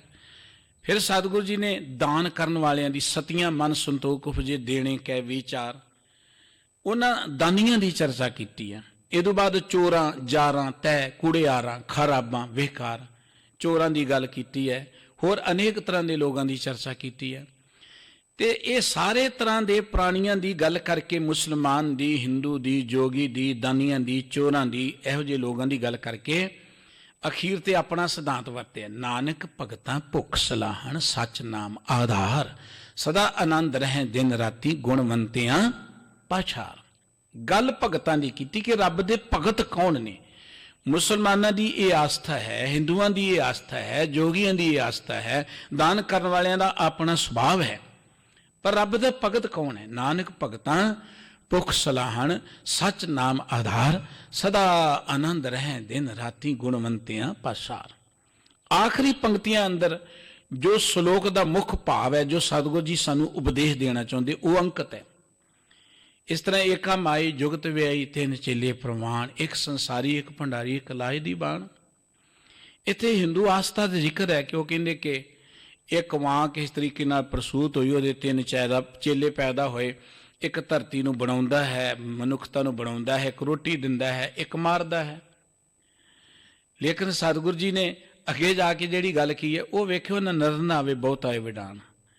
ਪਰਮਾਤਮਾ ਦਰਅਸਲ ਹੈ ਸਾਰਿਆਂ ਨੂੰ ਬਣਾਉਣ ਵਾਲਾ, ਸਾਨੂੰ ਉਹ ਨਜ਼ਰ ਹੀ ਨਹੀਂ ਹੁੰਦਾ। ਇਹ ਤਾਕਤਾਂ ਨੂੰ ਵੀ ਨਹੀਂ ਨਜ਼ਰ ਆਇਆ, ਇਹ ਵੀ ਹੰਕਾਰ 'ਚ ਹੀ ਰਹੀਆਂ, ਇਹ ਵੀ ਆਪਣੇ ਆਪ ਨੂੰ ਰੱਬ ਸਮਝਦੀਆਂ ਰਹੀਆਂ।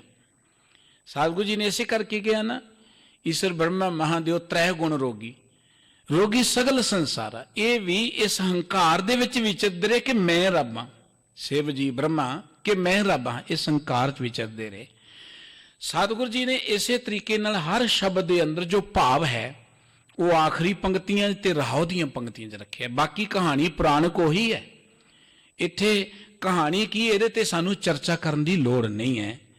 ਜੇ ਆਪਾਂ ਕਹੀਏ ਜੀ ਥੰਮ ਕਿਵੇਂ ਪੜ ਗਿਆ ਜਾਂ ਉਹ ਕਿਵੇਂ ਹੋ ਗਿਆ, ਇਹ ਚਰਚਾ ਦਾ ਵਾਸਤਾ ਨਹੀਂ ਸਾਡਾ। ਸਾਡਾ ਵਾਸਤਾ ਇਹ ਹੈ ਕਿ ਭਗਤ ਪ੍ਰਹਿਲਾਦ ਜੀ ਦੀ ਗੱਲ ਕਰਦੇ ਹਾਂ। ਬਾਬਾ ਨਾਮਦੇਵ ਸਾਹਿਬ ਜੀ ਕਹਿੰਦੇ ਨੇ ਕਿ ਪ੍ਰਹਿਲਾਦ ਮਾਸੂਮ ਹੈ, ਹਰਨਾਕਸ਼ ਬੜਾ ਤਾਕਤਵਰ ਹੈ, ਸਾਰੀ ਦੁਨੀਆ ਪ੍ਰਹਿਲਾਦ ਦੇ ਵਿਰੁੱਧ ਹੈ। ਉੱਥੋਂ ਦਾ ਐਜੂਕੇਸ਼ਨ ਸਿਸਟਮ ਵਿਰੁੱਧ ਹੈ, ਉਹਦੇ ਉਸਤਾਦ ਉਹਦੇ ਵਿਰੁੱਧ ਨੇ, ਔਰ ਉਹਦੀ ਮਾਂ ਉਹਦੇ ਵਿਰੁੱਧ ਹੈ, ਘਰ ਦੇ ਲੋਕ ਉਹਦੇ ਵਿਰੁੱਧ ਨੇ। ਲੇਕਿਨ ਪ੍ਰਹਿਲਾਦ ਇੱਕ ਪਰਮਾਤਮਾ ਦੇ ਪਿਆਰ ਜੁੜ ਕੇ ਇੰਨਾ ਨਿਡਰ ਹੋ ਗਿਆ, ਇੰਨਾ ਤਕੜਾ ਹੋ ਗਿਆ ਕਿ ਇਹ ਵੱਡੀਆਂ ਤਾਕਤਾਂ ਵੀ ਪ੍ਰਹਿਲਾਦ ਨੂੰ ਝੁਕਾ ਨਾ ਸਕੀਆਂ। ਇੱਥੇ ਤੇ ਭਗਤ ਜੀ ਸਾਨੂੰ ਉਪਦੇਸ਼ ਇਹ ਦੇਣਾ ਚਾਹੁੰਦੇ ਨੇ ਕਿ ਜੇ ਤੁਸੀਂ ਪਰਮਾਤਮਾ ਦੇ ਪਿਆਰ 'ਚ ਵਿਚਰੋਗੇ, ਦੁਨੀਆ ਦੀਆਂ ਜਿੰਨੀਆਂ ਮਰਜ਼ੀ ਜਾਬਰ ਹਕੂਮਤਾਂ ਆ ਜਾਣ, ਜਿੰਨਾ ਮਰਜ਼ੀ ਸਮਾਜ ਤੁਹਾਡਾ ਵਿਰੋਧੀ ਹੋ ਜਾਏ, ਘਰ ਦੇ ਵੀ ਤੁਹਾਡੇ ਵਿਰੋਧੀ ਕਿਉਂ ਨਾ ਹੋ ਜਾਣ, ਜਿਹੜੀ ਗੱਲ ਕਹੀ ਨਾ ਸਤਿਗੁਰੂ ਜੀ ਨੇ, ਜਾਂ ਕੋ ਮੁਸ਼ਕਲਾਤ ਬਣੇ ਢੋਈ ਕੋਈ ਨਾ ਦੇ, ਲਾਗੂ ਹੋਏ ਦੁਸ਼ਮਣਾ ਸਾਗ ਵਿਪੱਜ ਖਲੇ, ਭੱਜੇ ਸਭੋ ਆਸ ਰਾਹ ਚੁੱਕੀ ਸਭ ਅਸਰਾਓ, ਚਿਤ ਆਵੇ ਉਸ ਪਾਰ ਬ੍ਰਹਮ ਲਗੇ ਨਾ ਤਤੀ ਵਾਓ। ਸਾਰੇ ਆਸਰੇ ਪਰਨੇ ਚੱਲ ਜਾਣ, ਕੋਈ ਭੈਣ ਭਰਾ ਤੁਹਾਡਾ ਸਾਥੀ ਨਾ ਬਣੇ, ਕੋਈ ਮਾਂ ਪਿਓ ਤੁਹਾਡਾ ਸਾਥ ਨਾ ਦੇਵੇ, ਕੋਈ ਸਿਸਟਮ ਕੋਈ ਸਮਾਜ ਦਾ ਵਿਅਕਤੀ ਤੁਹਾਡੇ ਕੋਲ ਬੈਠ ਕੇ ਤੁਹਾਡਾ ਦੁੱਖ ਵੰਡ ਨਾ ਸਕੇ, ਸਗੋਂ ਤੁਹਾਡਾ ਹੌਸਲਾ ਹੀ ਢਾਏ। ਜਿਵੇਂ ਪ੍ਰਹਿਲਾਦ ਦੀ ਮਾਂ ਹੀ ਹੈ ਨਾ, ਮਾਂ ਤੋਂ ਵੱਡਾ ਆਸਰਾ ਕੀ ਹੁੰਦਾ ਹੈ? ਔਖੇ ਵੇਲੇ ਮਾਂ ਮਦਦਗਾਰ ਬਣਦੀ ਹੁੰਦੀ ਹੈ। ਤੇ ਜੇ ਮਾਂ ਵੀ ਇਹ ਗੱਲ ਕਹੇ ਤੇਰਾ ਪਿਓ ਬੜਾ ਤਗੜਾ ਹੈ, ਮਨ ਜਾ ਤੈਨੂੰ ਮਾਰ ਦੇਵੇਗਾ, ਤੇ ਇਹਦਾ ਮਤਲਬ ਕਿ ਮਾਂ ਵੀ ਜਿਹੜੀ ਪਿਓ ਦੀ ਬੋਲੀ ਬੋਲਦੀ ਹੈ। ਇੱਥੇ ਭਗਤ ਜੀ ਇਹ ਗੱਲ ਕਹਿਣਾ ਚਾਹੁੰਦੇ ਨੇ ਕਿ ਜਦੋਂ ਸਾਰੀ ਦੁਨੀਆ ਤੁਹਾਡੇ ਵਿਰੁੱਧ ਹੋ ਜਾਏ, ਪਰ ਤੁਸੀਂ ਪਰਮਾਤਮਾ ਦਾ ਓਟ ਆਸਰਾ ਲਿਆ ਹੋਵੇਗਾ, ਤੁਹਾਡਾ ਕੋਈ ਵਾਲ ਵਿੰਗਾ ਨਹੀਂ ਕਰ ਸਕਦਾ, ਤੁਹਾਨੂੰ ਕੋਈ ਮਾਰ ਨਹੀਂ ਸਕਦਾ।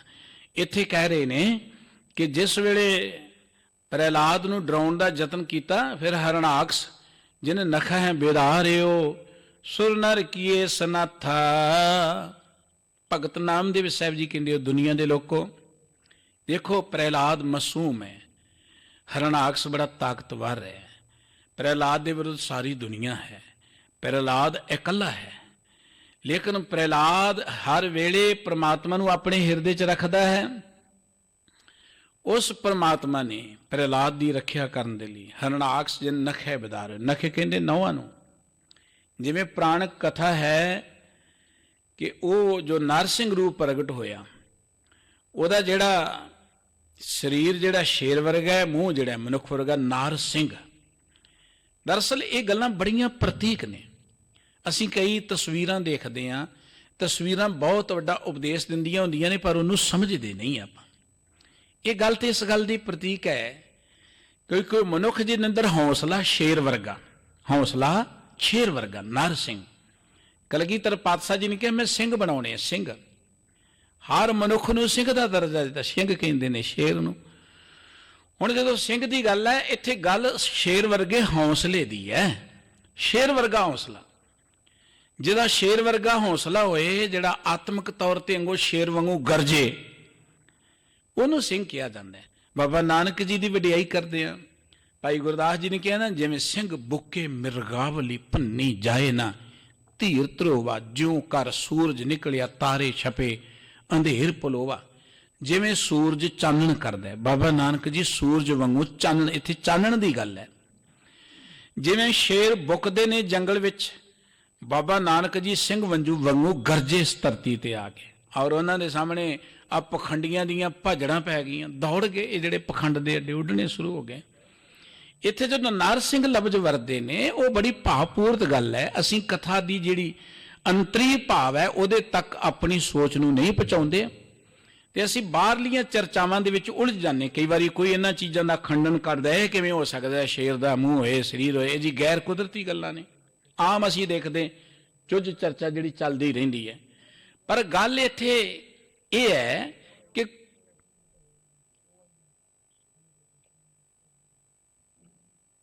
कोई मनुख जिहड़ा शेर दे हौसले वर्गा होए, शेर वांगू नर सिंह जिहड़ा सी वो प्रगट होया। ते फिर कि सुर नर जिन नख है बेदार हो, जिन्हें अपने नौहां दे नाल, जिन्हें अपने हत्थां दे नाल उस हरणाकस नूं खत्म कर दिता, पाड़ दिता, उन्हें तबाह कर दिता। सुर नर कि ये सनाथा जिहड़े चंगे लोग सन, नर मैना मनुख, सुर मैना जिहड़े देवते कहने आपां, क्योंकि हरणाक जिहड़ा सी वो सारे लोगों के उपर ये अपना दबाव रखता सी कि मेरे अधीन चलो, मेरे गुलाम चलो, मेरी मर्जी अनुसार चलो। जिवें किसी दे बच्चे नूं नहीं आपां खो के अपने कोल जबरदस्ती रखीए तो उन्होंने अनाथ बना लईए, इवें रब नालों तोड़ के अपने नाल जोड़ना ये लोगों नूं अनाथ बनाउण वाली गल है। ते बाबा नामदेव साहब जी कहते परमात्मा ने सुर नर कीए सनाथा, सारे लोगों नूं जां रबी प्यारियां नूं सनाथ बना दिता, भाव कि उन्हां दे सिर तो हरणाकस नूं खत्म कर दिता ते वो सारे रब दे प्यार विच जुड़ गए जिन्हां नूं डराया होया सी। कहत नाम दिओ हम नर हर ध्याव हैं। बाबा नामदेव जी कहते असीं ते परमात्मा नूं चेते करदे हां। भगत जी दी जिन्नी बाणी पढ़ोगे, देखो भगतां दे नाल बड़ा अन्याय कीता, खास करके उन्हां दे अनुयायियां ने, दूजियां ने नहीं। उन्हां दे अनुयायियां ने बड़ियां कहानियां जोड़ दित्तियां। भगत जी पत्थर की पूजा करते सन, पत्थर नूं दुध पिया दिता, फलाना भगत जिहड़ा सी उन्हें यह कर दिता, उन्होंने इन्नी वारी रब मिलिया। भगत जी की असली जिंदगी नूं समझना है तो उन्हां दी पवित्र बाणी पढ़ो तुसीं, उन्हां दी बाणी की कहंदी है। क्योंकि भगत जी की जीवनी तो भगत जी ने आप ही लिखी है, कोई कौन लिख सकता है किसी की जीवनी। जिहड़े अज दे राइटर की लिख सकते हैं भगत जी के बारे? भगत जी ने जो आप लिखे सानू उहदे ते यकीन करना चाहिए। भगत जी तो कहते हैं कि मैं परमात्मा का सिमरन करदा। भगत जी ने पत्थर पूजा की रज के विरोधता की है। असीं कहने भगत जी ने पत्थर नूं दुध पियाता, उदों वारी गल ही करदे रही असीं। पर वो भगत नाम जी कहते एक पाथर कीजे पाओ, दूजे पाथर धरीए पाओ, जे वो दिओ तो ओए पी देवा, कहत नाम दिओ हम हर की सेवा। कहते एक तो सड़क ते पिया उत्ते पैर रख के तुरदे हो, एक नूं तुसीं पूजदे हो, दोवां 'च की फर्क है बई? फिर सड़क वाला भी रब समझ लो तुसीं। भगत जी कहते नहीं हम हर की सेवा, असीं ते परमात्मा की सेवा करते, नाम दे सिमरन कर जाना, जगजीवन सो जियो समन। नामदेव ने परमात्मा का सिमरन करके परमात्मा नूं जाणिया, दुध पिया के नहीं। वो दुध पाउण वाली कथा बड़ी भावपूर्त है। दुध किनू पियाया है वो तो पूरे शब्द नूं पढ़ांगे तो अंतर पता लगेगा ना। नाम दे सिमरन कर जाना, जगजीवन से जियो समन। नामदेव ने परमात्मा का सिमरन करके परमात्मा नूं जाणिया। और भगत नामदेव जी कहने ज्ञान अंजन मोखो गुर दीना, मैनू मेरे गुरु ने ज्ञान दिता। गुरु का जिक्र नहीं करते। जदों भी भगतां दी कथा कहानियां सुनाइयां जांदियां ने, ये भगत नामदेव जी की चर्चा का जिक्र नहीं किया जाता कि नामदेव नूं गुरु ने ज्ञान दिता है। ज्ञान अंजन मोखो गुर दीना। बाबा कबीर साहब जी की तुसीं बाणी पढ़ लो, उन्होंने भी गुरप्रसाद की चर्चा की है। किसी भी भगत की बाणी पढ़ लो, उन्होंने गुरु के ज्ञान की चर्चा की है। तो बाबा नामदेव साहब जी कहते नाम दे सिमरन कर जाना, ज्ञान अंजन मोखो गुर दीना। मैनू गुरु ने ज्ञान दिता तां मैं रब दे प्यार जुड़िया। ज्ञान तो बिना रब की बंदगी हो ही नहीं सकती। बाबा नामदेव साहब जी कहते कहत नाम दिओ हम नर हर ध्यावैं। भी नाम दे ये गल कहंदा है कि असीं उस परमात्मा का सिमरन करदे जिहड़ा सारे मनुखां दा मालिक है। राम अपै पद दाता, अपै पद बड़ा कीमती शब्द अपै। अपै दा अर्थ हुंदा जिथे डर ना होवे, निरभौ जिन्हों आपां कहने आ। जिंदगी का मकसद है निरभौ हो के विचरना। मनुख धरती का मालिक है। जे मालिक ही डरिया होए तो फिर उन्हें दूजिया नूं की कहना। जे राजा ही डरिया होए, जिस मुल्क के राजे ही डरे होण, वह अपनी प्रजा नूं डर तो किवें मुक्त कर सकणगे। अपै दा अर्थ हुंदा है निरभौ अवस्था। बाबा कबीर साहब जी ने भी इस अवस्था का जिक्र किया है कि अब तो जाए चढ़े सिंहासन मिल है सारंग पानी, राम कबीरा एक पै है कोई ना छके पछानी। एक बन गए रब दे विच लिवजीन हो के। गुरबाणी कहती निरभौ जपै सगल भौ मिटै। ਜਦੋਂ ਤੁਸੀਂ ਨਿਰਭਉ ਦਾ ਸਿਮਰਨ ਕਰੋਗੇ ਤਾਂ ਹੀ ਨਿਰਭਉ ਹੋਗੇ। ਪੱਥਰਾਂ ਨੂੰ ਪੂਜ ਕੇ ਨਿਰਭਉ ਨਹੀਂ ਹੋਗੇ। ਬੰਦਿਆਂ ਨੂੰ ਮੱਥੇ ਟੇਕ ਕੇ, ਪਸ਼ੂਆਂ ਨੂੰ ਮੱਥੇ ਟੇਕ ਕੇ, ਹੋਰ ਕਰਮਕਾਂਡ ਕੀਤਿਆਂ ਤੁਸੀਂ ਇੱਧਰ ਉੱਧਰ ਫੁੱਲ ਚੜਾਇਆ, ਨਿਰਭਉ ਨਹੀਂ ਹੋਵੋਗੇ। ਨਿਰਭਉ ਦਾ ਸਿਮਰਨ ਕੀਤਾ ਨਿਰਭਉ ਹੋਗੇ। ਗੁਰੂ ਸਾਹਿਬ ਜੀ ਨੇ ਗੁਰਬਾਣੀ ਅੰਦਰ ਇਸ ਅਵਸਥਾ ਦਾ ਜ਼ਿਕਰ ਕੀਤਾ ਹੈ, ਜਿਨ ਨਿਰਭਉ ਜਨ ਹਰ ਨਿਰਭਉ ਧਿਆਇਆ ਜੀ, ਤਿਨ ਕਾ ਭਉ ਸਭ ਗਵਾਸੀ। ਅਪੈ ਪਦ ਦਾਨ ਸਿਮਰਨ ਸੁਆਮੀ ਕੋ, ਪ੍ਰਭ ਨਾਨਕ ਬੰਧਨ ਛੋਰ। ਜਿੱਥੇ ਬਚਨ ਹੁੰਦਾ ਕੋਈ ਜਨ ਹਰਿ ਸਿਉ ਦੇਵੈ ਜੋਰ, ਚਰਨ ਗਾਹੋਂ ਬਕੋਂ ਸੁਭ ਰਸਨਾ ਦੀਜੈ ਪ੍ਰਾਨ ਅਕੋਰ। ਮਨ ਤਨ ਨਿਰਮਲ ਕਰਤ ਕਿਆਰੋ, ਹਰ ਸਿੰਚੇ ਸੁਦਾ ਸੰਜੋਰ। ਅਪੈ ਪਦ ਬਾਂਦਾਨ ਸਿਮਰਨ ਸੁਆਮੀ ਕੋ, ਪ੍ਰਭ ਨਾਨਕ ਬੰਧਨ ਛੋਰ।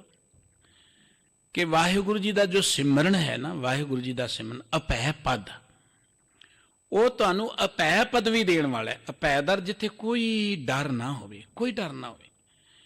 ਤੁਸੀਂ ਸਮਾਜ ਅੰਦਰ ਜਿੱਧਰ ਨਜ਼ਰ ਮਾਰੋਗੇ ਹਰ ਬੰਦਾ ਡਰੇ ਹੈ। ਮਤਾ ਸੋਚਣਾ ਕਿ ਧਰਮ ਸਥਾਨਾਂ ਤੇ ਬੈਠੇ ਬੜੇ ਨਿਡਰ ਨੇ, ਇਹ ਬਹੁਤੇ ਡਰੇ ਹੋਏ ਨੇ। ਸਗੋਂ ਇਹਨਾਂ ਨੂੰ ਰੋਟੀ ਦੀ ਬੜੀ ਚਿੰਤਾ ਰਹਿੰਦੀ ਹੈ।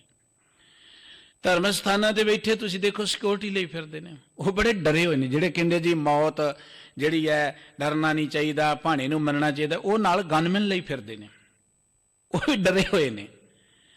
ਹਰ ਬੰਦਾ ਡਰਿਆ ਹੋਇਆ ਹੈ। ਜਿੱਧਰ ਤੁਸੀਂ ਨਜ਼ਰ ਮਾਰੋਗੇ ਹਰ ਮਨੁੱਖ ਦੇ ਅੰਦਰ ਡਰ ਹੈ। ਇਸ ਡਰ ਤੋਂ ਮੁਕਤ ਹੋ ਕੇ ਵਿਚਰਨਾ, ਬੰਦਾ ਨਿਰਭਉ ਹੋ ਕੇ ਵਿਚਰੇ, ਨਾ ਕਿਸੇ ਨੂੰ ਡਰਾਏ। ਦਰਅਸਲ ਦੂਜੇ ਨੂੰ ਉਹ ਡਰਾਉਂਦਾ ਹੈ ਜਿਹੜਾ ਆਪ ਅੰਦਰੋਂ ਡਰਿਆ ਹੁੰਦਾ ਹੈ। ਤੇ ਜਦੋਂ ਮਨੁੱਖ ਅੰਦਰੋਂ ਪਰਮਾਤਮਾ ਦੇ ਪਿਆਰ ਜੁੜੇਗਾ ਨਾ, ਉਹਦਾ ਆਪਣਾ ਡਰ ਕੱਟਿਆ ਜਾਏਗਾ। ਉਹ ਕਿਸੇ ਨੂੰ ਡਰਾਏਗਾ ਨਹੀਂ, ਉਹ ਕਿਸੇ ਕੋਲੋਂ ਡਰੇਗਾ ਨਹੀਂ। ਤੁਸੀਂ ਰੱਬੀ ਪਿਆਰੇ ਜਿਹੜੇ ਨੇ, ਪਰਮਾਤਮਾ ਦੇ ਪਿਆਰ ਜੁੜੇ, ਉਹਨਾਂ ਦੀਆਂ ਤੁਸੀਂ ਜੀਵਨੀਆਂ ਪੜ੍ਹੋ, ਜੰਗਲਾਂ 'ਚ ਇਕੱਲੇ ਵਿਚਰਦੇ ਨੇ। ਕੋਈ ਉਹਨਾਂ ਨੂੰ ਸ਼ੇਰ ਦਾ ਡਰ ਨਹੀਂ, ਕੋਈ ਉਹਨਾਂ ਨੂੰ ਸੱਪ ਡਰ ਨਹੀਂ, ਇਕੱਲੇ ਹੀ ਵਿਚਰਦੇ ਨੇ। ਐਸੀ ਕੋਈ ਗੱਲ ਨਹੀਂ ਹੈ। ਉਹ ਕਿਉਂ ਵਿਚਰਦੇ ਨੇ? ਕਿਉਂਕਿ ਉਹ ਅੰਦਰੋਂ ਨਿਰਭਉ ਹੋ ਗਏ ਨੇ। ਅੰਦਰ ਕੋਈ ਵੈਰ ਹੀ ਨਹੀਂ ਕਿਸੇ ਦੇ ਪ੍ਰਤੀ। ਅਸੀਂ ਤੇ ਅੰਦਰੋਂ ਵੈਰ ਦੇ ਨਾਲ ਭਰੇ, ਜਿੰਨੇ ਵੈਰ ਨਾਲ, ਜਿੰਨੇ ਹੰਕਾਰ ਨਾਲ, ਜਿੰਨੇ ਔਗੁਣਾਂ ਨਾਲ ਭਰੇ ਹੋਵਾਂਗੇ, ਉਨੇ ਅਸੀਂ ਡਰੇ ਹੋਵਾਂਗੇ। ਇਹ ਡਰ ਤੋਂ ਮੁਕਤ ਹੋਣ ਦਾ ਯਤਨ, ਜੋ ਤਰੀਕਾ ਦੱਸਿਆ ਭਗਤ ਜੀ ਨੇ, ਜਿਉਂ-ਜਿਉਂ ਪ੍ਰਮਾਤਮਾ ਦਾ ਸਿਮਰਨ ਕਰਾਂਗੇ ਤਿਉਂ-ਤਿਉਂ ਅੰਦਰੋਂ ਔਗੁਣ ਮਿਟਣਗੇ, ਅੰਦਰੋਂ ਈਰਖਾ ਮਿਟੇਗੀ, ਅੰਦਰੋਂ ਵੈਰ ਮਿਟੇਗਾ, ਅੰਦਰੋਂ ਨਿਰਵੈਰ ਹੋਵਾਂਗੇ, ਅੰਦਰੋਂ ਅਸੀਂ ਗੁਣਾਂ ਦੇ ਧਾਰਨੀ ਬਣਦੇ ਜਾਵਾਂਗੇ। ਦੇਖੋ ਬੰਦੇ ਕੋਲ ਕੋਈ ਹੁਨਰ ਹੋਏ ਨਾ, ਹੁਨਰ, ਕੋਈ ਕਲਾ ਹੁੰਦੀ ਹੋਏ ਉਹਨੂੰ, ਤੇ ਉਹ ਬੜਾ ਕੌਨਫੀਡੈਂਸ ਨਾਲ ਵਿਚਰਦਾ, ਚੱਲ ਆਪਾਂ ਪੈਸੇ ਕਮਾ ਹੀ ਲੈਣੇ ਨੇ। ਜਿਹਨੂੰ ਕੁਝ ਨਹੀਂ ਹੁੰਦਾ ਉਹ ਡਰਿਆ ਹੁੰਦਾ ਵੀ ਕਿੱਦਾਂ ਕਾਰੋਬਾਰ ਚੱਲੇਗਾ। ਜਿਸ ਬੰਦੇ ਨੂੰ ਕਿਸੇ ਚੀਜ਼ ਦਾ ਭੇਤ ਹੋਏ, ਜਿਹਨੂੰ ਬਿਜ਼ਨਸ ਕਰਨਾ ਹੁੰਦਾ, ਉਹ ਬੜਾ ਬੇਪਰਵਾਹੀ ਨਾਲ ਬਿਸਣ ਦੀ ਦੁਨੀਆ ਵਿੱਚ, ਉਹਨੂੰ ਪਤਾ ਕਿ ਕਿੱਦਾਂ ਕਰਨਾ। ਨਵਾਂ ਬੰਦਾ ਡਰਿਆ ਹੋਏਗਾ। ਤੁਸੀਂ ਕਿਸ ਇਲਾਕੇ ਬਾਰੇ ਨਹੀਂ ਜਾਣਦੇ, ਕਿਸ ਮਨੁੱਖ ਬਾਰੇ ਨਹੀਂ ਜਾਣਦੇ, ਤੁਸੀਂ ਉੱਧਰ ਬੜਾ ਡਰੇ ਹੋਏ ਚੱਲੇ ਹੋ। ਪਰ ਜਿਹੜੇ ਭੇਤੀ ਨੇ ਬੇਖੌਫ ਹੋ ਕੇ ਤੁਰੇ ਫਿਰਦੇ ਨੇ। ਇੱਦਾਂ ਹੀ ਜ਼ਿੰਦਗੀ ਦੇ ਅੰਦਰ ਜਿਨ੍ਹਾਂ ਨੂੰ ਜੀਵਨ ਦਾ ਰਾਜ ਆ ਗਿਆ, ਸਮਝ ਆ ਗਈ, ਉਹ ਐ ਬੇਪਰਵਾਹ ਹੋ ਕੇ ਵਿਚਰਦੇ। ਬੇਪਰਵਾਹ ਸਦਾ ਰੰਗ ਹਰ ਕੇ ਜਾਕੋ ਪਾਕ ਸੁਆਮੀ, ਉਹ ਬੇਪਰਵਾਹ ਹੋ ਕੇ ਵਿਚਰਦੇ ਨੇ। ਪਰ ਇਹ ਬੇਪਰਵਾਹੀ ਕਦੋਂ ਆਉਂਦੀ ਹੈ? ਜਿਉਂ-ਜਿਉਂ ਮਨੁੱਖ ਪਰਮਾਤਮਾ ਦਾ ਸਿਮਰਨ ਕਰਦਾ ਹੈ। ਵਾਹਿਗੁਰੂ ਜੀ ਦਾ ਸਿਮਰਨ ਹੀ ਤੁਹਾਨੂੰ ਅਪੈ ਪਦਵੀ, ਨਿਰਭਉ ਅਵਸਥਾ ਦੇ ਸਕਦਾ ਹੈ। ਧੰਨ ਸਾਡੀ ਗੁਜਰਾਨ ਹੈ। ਦੁਨੀਆ ਦੇ ਰੁਤਬੇ ਸਾਨੂੰ ਸੁੱਖ ਸਹੂਲਤਾਂ ਦੀ ਪ੍ਰਮਾਤਮਾ ਨੇ ਦਿੱਤੇ ਨੇ। ਇਹ ਸਾਡੇ ਪਰਿਵਾਰਕ ਜਾਂ ਸੰਸਾਰਕ ਰਿਸ਼ਤੇਦਾਰ ਸਾਡੀ ਦੁਨਿਆਵੀ ਤੌਰ 'ਤੇ ਕੋਈ ਮਦਦ ਕਰ ਸਕਦੇ ਨੇ, ਪਰ ਤੁਹਾਨੂੰ ਕੋਈ ਨਿਰਭਉ ਪਦਵੀ ਨਹੀਂ ਦੇ ਸਕਦਾ। ਸਦੀਵੀ ਤੌਰ 'ਤੇ ਡਰ ਤੋਂ ਤੁਹਾਨੂੰ ਕੋਈ ਮੁਕਤ ਨਹੀਂ ਕਰ ਸਕਦਾ। ਜਿੰਨਾ ਮਰਜ਼ੀ ਵੱਡੇ ਤੋਂ ਵੱਡਾ ਬੰਦਾ ਹੋਵੇਗਾ, ਉਹਦੇ ਅੰਦਰ ਡਰ ਮੌਤ ਦਾ ਤੇ ਰਹਿਣਾ ਹੀ ਰਹਿਣਾ ਹੈ। ਹੁਣ ਜਦੋਂ ਬੰਦਾ ਨਿਰਭਉ ਅਵਸਥਾ ਤੇ ਪਹੁੰਚਦਾ ਹੈ, ਉਹ ਸਿਰ ਤਲੀ ਤੇ ਰੱਖ ਕੇ ਤੁਰ ਪੈਂਦਾ, ਉਹ ਪਰਵਾਹ ਨਹੀਂ ਕਰਦਾ। ਕੋਈ ਤਾਕਤ ਤੁਹਾਡੇ ਤੋਂ ਵੱਡੀ ਨਹੀਂ ਹੈ ਧਰਤੀ ਤੇ, ਕੋਈ ਗੌਰਮੈਂਟ ਤੁਹਾਡੇ ਤੋਂ ਵੱਡੀ ਨਹੀਂ ਹੈ ਧਰਤੀ ਤੇ। ਦਰਅਸਲ ਅਸੀਂ ਡਰੇ ਹੋਏ ਹਾਂ, ਅਸੀਂ ਕਮਜ਼ੋਰ ਹਾਂ। ਗੁਰਬਾਣੀ ਮਨੁੱਖ ਨੂੰ ਇੰਨੀ ਤਾਕਤ ਦੇਣਾ ਚਾਹੁੰਦੀ। ਦੇਖੋ ਕਿੱਡੀ ਤਾਕਤ ਹੈ, ਕਿੱਡੀ ਅਵਸਥਾ ਹੈ। ਜਹਾਂਗੀਰ ਬੈਠਾ ਹੈ ਤੰਬੂ ਲਾ ਕੇ, ਇੱਕ ਬੰਨੇ ਗੁਰੂ ਹਰਗੋਬਿੰਦ ਸਾਹਿਬ ਜੀ ਦਾ। ਨਿਰਭਉ ਅਵਸਥਾ ਕੀ ਹੈ? ਇੱਕ ਗਰੀਬ ਜਿਹਾ ਸਿੱਖ ਘਾਹ ਦੀ ਪੰਡ ਲੈ ਕੇ ਆਉਂਦਾ ਕਿ ਸੱਚੇ ਪਾਤਸ਼ਾਹ ਜੀ ਨੂੰ ਮਿਲਣਾ। ਸਿਪਾਹੀ ਉਹਨੂੰ ਜਹਾਂਗੀਰ ਦੇ ਤੰਬੂ 'ਚ ਭੇਜ ਦਿੰਦੇ ਨੇ। ਹੁਣ ਜਹਾਂਗੀਰ ਦੇ ਤੰਬੂ 'ਚ ਪੰਡ ਘਾਹ ਦੀ ਰੱਖਦਾ ਇੱਕ ਬੰਨੇ, ਤੇ ਇੱਕ ਟਕਾ ਰੱਖ ਕੇ ਸਿੱਖ ਮੱਥਾ ਟੇਕਦਾ। ਸੱਚੇ ਪਾਤਸ਼ਾਹ ਮੈਨੂੰ ਜੰਮਣ ਮਰਨ ਤੋਂ ਬਚਾ ਲਓ, ਮੈਨੂੰ ਆਪਣੇ ਚਰਨਾਂ ਨਾਲ ਜੋੜ ਲਓ। ਜਹਾਂਗੀਰ ਕਹਿੰਦਾ ਕਿਤੇ ਗੁਰੂ ਹਰਗੋਬਿੰਦ ਸਾਹਿਬ ਕੋਲ ਨਹੀਂ ਤੈਨੂੰ ਜਾਣਾ, ਸੱਚੇ ਪਾਤਸ਼ਾਹ ਦਾ ਤੰਬੂ ਅੱਗੇ ਹੈ। ਹੁਣ ਅਪੈ ਪਦਵੀ ਕੀ? ਅਪੈ ਪਦਵੀ। ਸਿੱਖ ਟਕਾ ਚੁੱਕਦਾ, ਤੁਰਨ ਲੱਗਦਾ। ਜਹਾਂਗੀਰ ਕਹਿੰਦਾ ਤੈਨੂੰ ਪਤਾ ਨਹੀਂ ਬਾਦਸ਼ਾਹ ਦੇ ਅੱਗੇ ਨਜ਼ਰਾਨਾ ਰੱਖ ਕੇ ਚੁੱਕੀ ਦਾ ਨਹੀਂ।